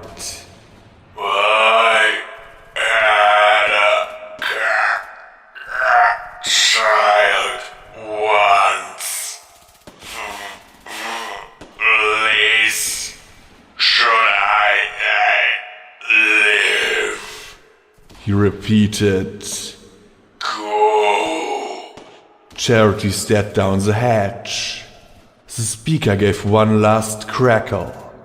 I was a good pony. She paused, then gave a small smile. No, you are a good pony. Then she was out, and Deus carefully rolled away from her, paused for a few seconds, then turned. She sat on the grass, watching as he began to roll towards the remaining tank, picking up speed. The turret pointed towards him and let out a blast, but he swerved at an angle, still accelerating. Another blast and another. Last moment swerves in the other direction. Back and forth he tagged, the remaining tank trying in vain to finish him off. The shells exploded near Deus's tracks, trying to cripple the war machine. Go, Charity murmured. Go, go! She called out, as if her cries could speed the smoking hull of the Reaper on. A shell hit him head on, and Deus staggered as his front armor indented, cracked, and flew off, but he could not be stopped. With a resounding clang, he rammed the side of the tank as it started to pull away. The cannons now extended too far over the rear of Deus to hit the smoking tank directly, and the enemy tank was tilted up on one tread by the force of the impact. But Deus didn't stop. He kept pushing. The tank's treads flailed back and forth as it struggled to break itself free, sparks flying where metal scraped on metal. The tread on the ground slipped and sprayed clots of earth as it was shoved along, foot by foot, yard by yard, towards the river. Charity raced down the hill after them, passing by the chapel as the occupants of the bullet-ridden structure spilled out. The filly stared as the tanks struggled down the steep, muddy bank. The brute tank's cannons fired wildly, spraying both with mud like thick clumps of gore. As the tank's treads reached the swirling waters, though, a unicorn appeared atop it with an anti-machine rifle aimed down into Deus. There was a resounding bang. The brute unicorn's head exploded. Riproar lowered her smoking Max Pony rifle with a nod. Then they were in the river, and the current caught them. For one moment, the brute tank almost seemed to float, but then Deus gave it one last push and it turned over. Treads sprayed water in the air for several seconds as it floated away, but then, with an eruption of bubbles, it abruptly disappeared into the stream. Charity stared at Deus, half submerged, her eyes round as she held her breath. "Come back," she whispered ever so softly. But he didn't. He slipped into the churning waters of the river. There was a brief spray of resistance as he blocked the course, and then was also lost from view. And so passed Doof the Marauder. From the battlefield, the brute were rising and reforming ranks, but the survivors of Chapel had had enough. The half-hearts and foes charged the survivors. Cyberdogs tore into the brute ranks, and a bandaged and very pissed off Precious blasted the cyber zebras with emerald fire. The half-hearts ripped into any brute unicorn who appeared and cut down clumps of enemies. The colts and fillies who had made Chapel their home for so long rallied as well. They may have been children, but that didn't stop them from using whatever weapons they could to tear the brute apart before they could organize and consolidate their forces. In a bloody 15 minutes of frantic fighting, it was over. The hillside was littered with corpses. Nothing remained of Chapel save burning rubble and the eponymous bullet-ridden building. The brute, at least here, were gone. The survivors looked at each other for a moment. Then a musical note rang out, the deep and soulful melody of a contrabass. Adagio and Allegro worked the music as a tiny purple sonata began to sing. Sweet Celestia, full of grace, help us find our rightful place. Help us grow up big and strong, laughing and singing all day long. As the fillies and colts sang, the adults joined in, awkwardly mumbling lyrics they didn't quite know. But not Charity. She walked towards the smoldering remains of the town and found one of her clipboards. She scrutinized the precise little numbers in red and black and shook. There were some costs that were just too high. Some that numbers couldn't possibly cover. But Charity had to be tough, because if she wasn't, she wouldn't last long. As the song ended, she turned to the others. Okay, fan out. Collect any ounce and ammo you can off these deadbeats. I'll start a running tally. If they try and hit us again, we'll have something to hit them back with. Move it! The others moved into action, but Charity lifted her head and gazed up into the clear sky and the rising pillars of smoke. Thanks, she murmured, then sighed and got back to work. I let out a mental sigh of relief. Chapel was alive. Well, okay. It needed a whole ton of repairs. But Charity and the Crusaders were alive, along with the Half-Hearts. I wondered where the Cyberdogs had come from. The tunnel that passed by their lair hadn't been far. Maybe Charity had some apple blood in her? Maybe they were just protecting ponies who needed help. Or maybe they were just preemptively dealing with something that would ultimately seek to destroy them as well. I popped out my blank's mind to tell Scotch Tape the good news. She wouldn't be happy her toilets were gone, but she could always rebuild. I hate blackjack! That was what Scotch Tape sobbed as I opened my eyes but didn't move a muscle. She sobbed brokenly across the rocket from me, and I barely turned my head to spot the young mare curled up with Bastard, the latter looking thoroughly uncomfortable with the situation as she wept into his shoulder. He held her like he might hold an open barrel of flux, afraid that one wrong move would make a bad situation even worse. She doesn't care. He died and she didn't even shed a tear. She just went right into that head as if he didn't matter at all. She cried into his neck. I hate her so much. Yeah, He muttered, then gave her shoulder an awkward pat. there. And all that, this really isn't my thing. But Scotch Tape went right along. She left him. She didn't even try to get him free. She left them both. She doesn't care about any of us. She shouted as she wept. That's not true. I wasn't... The place was going to explode, right? Bastard asked slowly. So what? She's been exploded before. She could have found a way, done something. She's a fucking alicorn now. You're telling me she doesn't have some kind of magical princess blackjack bullshit powers she could have used to save him? Scotch demanded as she clutched his jacket. Fact if I know. Bastard replied. Look, I just want to get out of this tin can, see tomorrow, get paid, and move on with life. So if you feel this way, why don't you take it up with her next time she's outside her head or whatever? Scotch Tape didn't answer, choking and sobbing. Goddesses, I'm so terrible. How can I hate her? But I do! She left him. She left both of them. And she doesn't care. She doesn't. Bastard spotted me looking at them with tears running down my cheeks. His eyes went wide as he looked at me over his glasses, and suddenly he grinned. Hey, looks like Blackjack's awake. Now you two can have a nice hearty... But I couldn't.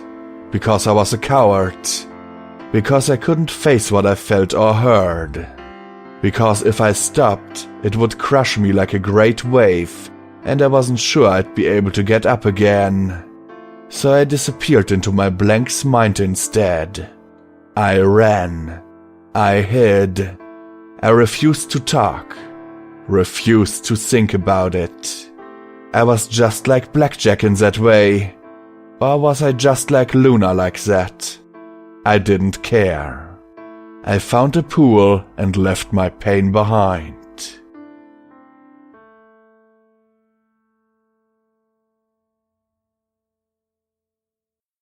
Credits. Fallout Equestria Project Horizons was written by Somber. Your narrator was Visual Pony. This chapter was edited by Simon. The music was provided by the YouTube Audio Library. Sound effects were provided by freesound.org. Additional voices were provided by Wooten as Amadi, Crystal Empire 97 as Rainbow Dash,